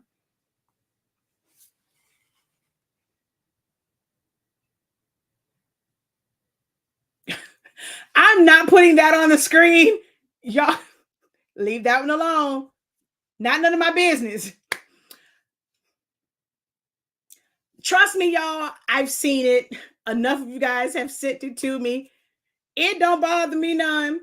Those who want to buy it, gonna buy it to either be nosy to see if it's any different than anything else. You got some that's gonna be because they love the brand, they're gonna go and buy it. Those who love HS Ink, those who love the quality, those who are newbies and want the quality of HS Ink will buy HS Ink. I am in no way, shape, or form concerned about that. OMG. You ain't right. Don't do that on my live no more. Don't do that. So no questions for me. All right, I am out of here. Hey. Thank you, guys. We love HS Ink. Don't stick your tongue out at me. Oh Lord. Miss D, not you too. But I thank y'all. I can literally be on. I love, man, y'all this is why I get in trouble with how much time I spend on here. I love what I do. How I wish I could be on here with you guys all night long, but I gotta go. Okay. Tomorrow is, let me look at this calendar. Tomorrow we have Cameo First Cuts at 1 p.m. Eastern Standard Time. Then we have Photoshop Essentials on Wednesday, and then Foundations of Designing at 7 p.m. This right here, I need to remove because it technically has been canceled for now, or postponed for now, because I really want to do the in-house. One thing I did not realize, I was not able to do it because where I was going to do it at was not available. But I'm going to be in Atlanta on this day. I am still working on my meet and greet. Even though I technically, we may have to move this one to 7 p.m. Our flight, once again, that was my fault. I need to put my calendar. I need to combine my personal and business calendars. At first, I was like, well, I can still do it from where I'm at because I'm going to have my laptop and stuff like that. But I just remembered I might be in the air. Because I think those tickets, the time changed. So I may end up having to do 7 p.m. If we're not leaving, then I will have my laptop. I'll have my headphones and we can still have our session. But if I'm in the air at 1 p.m., I have to go check. We'll probably have to change it because that's actually a holiday. But I'm going to be in Atlanta. So I will be doing a meet and greet in Atlanta, either the 17th, 18th, or 19th. I haven't decided which date yet. Still trying to figure out where we're going to do it at. But if you're in the Atlanta area, you'll be able to find me there. And we can have basically a creative business type session in powwow and pick my brain live and in person. We can have audits of your business, your website, all of that good jazz on one of these days. All right. Whichever day my mom's not taking the kids to the mountains. In the morning, or see, that's why I said, I'm like, I don't remember if it was 7:30 in the morning or at night. We leave 7:30 in the morning or at night. Because if it's at 7:30, because I think that's why I did it at that time, because I was like, I would be somewhere stationary. There's no such thing as 7:30 in the afternoon. You must be mean night, because 7:30 is either AM or PM, mama. Ain't no afternoon. So maybe that's why I said that, because we didn't leave until later and I would still be able to do it because I would have my laptop. So, okay. Yeah. Okay. That's what I thought. I knew I wasn't crazy when I did it. Okay. So 7:30 at night. All right. Yes. So I'll still be doing the one on the 20th, but it will be live from Atlanta. Maybe I should do it on that day. That way you guys kind of get in the room for that one if you're a local in Atlanta, but I can still broadcast it. We'll see. I can't wait for Thursday. Oh, Foundation of Designing. Yes, it's going to be amazing. Yeah, so let's see. All right, y'all. I am out of here. Until next time, have a great one. Continue to unlock your creativity. Be incredible. I'm definitely going to have to do a timestamp for this one because it's a lot of great information in there. But if you want to expound on it next Monday, I gave them some homework. So we're going to go over that. And then we are going to dissect all of this to create a plan. Hopefully help them create a budget is what we are working on next Monday, is budget and plans for their business, realistic plans that they can easily attain so that they can celebrate their wins and not be overwhelmed. So that's what we're going to work on next week. And then the week after that is when we start to dive into some of the admin and logistics things. And looking at what systems you guys have in place, giving some suggestions on systems, suggestions on how to take orders and keep them organized. If you don't have a website, or if you want a setup where it's more personalized with your clients and not just kind of having them order through a website. Now, my clients pay through my website so that I can keep it all together as far as financials, but our ordering process is a lot more personable with my business right now for the custom items. So we're going to go through that, and yeah, because that's the 20th. So that's why that was that way, to where we're going over ordering processes and things like that. Nothing that was like hands-on is on the 20th. And then the following week, we're talking about shipping, boxes, like certain boxes, packaging stuff, knowing what steps you have to take if it's something that's a little bit more delicate. How can you package those things up and make sure that they arrive there safely? And then there's, other lineups after that. So that's just a quick little rundown of what's to come in the Creative Business Program.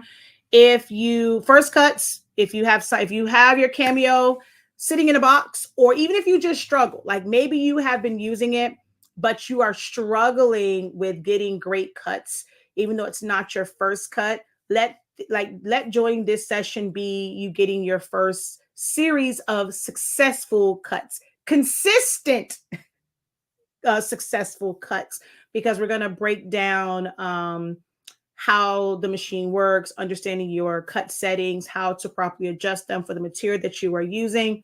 And we're going to cut some stuff up. So if you have a Cameo, no matter if it's 1, 2, 3, or 4, the Pro is going to be, you can still join. The Pro is a little bit different. I should probably put that out there. Like, as much as I would like to say that it's going to be pro friendly. I will not lie. I will not tell a lie. I will be very honest in the fact that it is not going to be pro friendly because there are so many other like there's so many additional variables when it comes to the pro for certain cuts and how it just works and where you move things to that we may not have the time to go through all of those. So I'm probably going to put that on the description. It's not pro friendly. There are a lot of things that are very general and universal to understand, but as far as specifically cutting on your pro, there are things that are just beyond my control. Photoshop Essentials again is on Wednesday. We are going through the layout. We're going to go through identifying, where key tools are and their general and basic functions. That's what we're going over. It's not going to be a lot of hands-on clicking of and trying out. Like it's really going to be an explanation and a breakdown. That way, when it's time to get into the practical side of it, it's not a lot of trying to look around the screen and figure out where they are, understanding how your windows are set up and which windows you need to have open. Those are the things that we're going to go over on the 8th. And then foundations of designing, we are going to talk about that. One's going to be more of a informational session. The first weeks of my programs are always informational, going over and understanding layouts and composition and font selections. I have a couple of examples of images, and once you get these, what you how to approach when you get certain images. So it's going to be a lot of I don't want to say fact finding, but it's a lot of foundational information in that first session when it comes to designing, helping you guys understand the type of design that you're trying to create. Is it something that is a vector design? Is it something that's more of a bitmap type design that you're trying to create? So understanding the differences in those is what's going to take place on Thursday. And Friday we have nothing. And then like I said, I may end up, I told my creative business I might try and squeeze in another session before next week to kind of break down this information. I might, since I was already scheduled to do something on the 11th, I might do it that day. So you guys may get an extra session this week because I'll probably do it on the 11th. And even the 25th. I might make, since I'm not doing the phone board, I might throw in some extra sessions on the 11th and the 25th for creative business. Or I might do one creative business and one for designing. Because right here, you guys can't see it, but the 9th was really supposed to be last week. It's only every 2 weeks for the Foundation of Designing program. But I might give y'all an extra day. I might split it between the two since I'm not doing the phone board. We'll see. We'll see how you guys behave on the first 2 sessions. It is at 7. The reason why it was changed to 7, do you see all these other ones that I have at 1 p.m. Eastern Standard Time? And I was like, yo, if I needed to take care of any type of business things in the afternoon, I've literally given up all of my afternoons. So I was like, yeah, let's change this because there was a little bit too 1 p.m. sessions tend to have the best attendance. But for me to do a week of classes and they're all at 1 o'clock, just wasn't, yeah. So they are, I think I even changed it on the description. If you clicked on the Zoom link and you registered, it definitely says 7. I changed it off of the description from 1 to 7, but it is 7 p.m. They will all be at 7 p.m. Okay.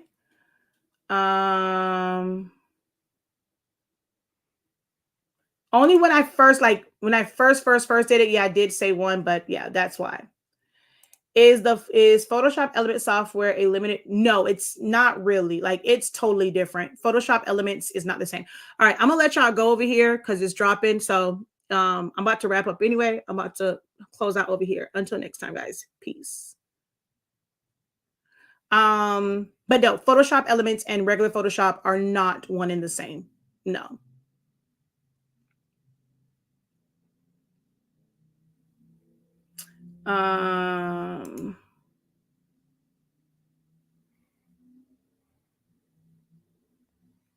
Okay, I understand. They will be there. The playbacks are just as great as the live sessions.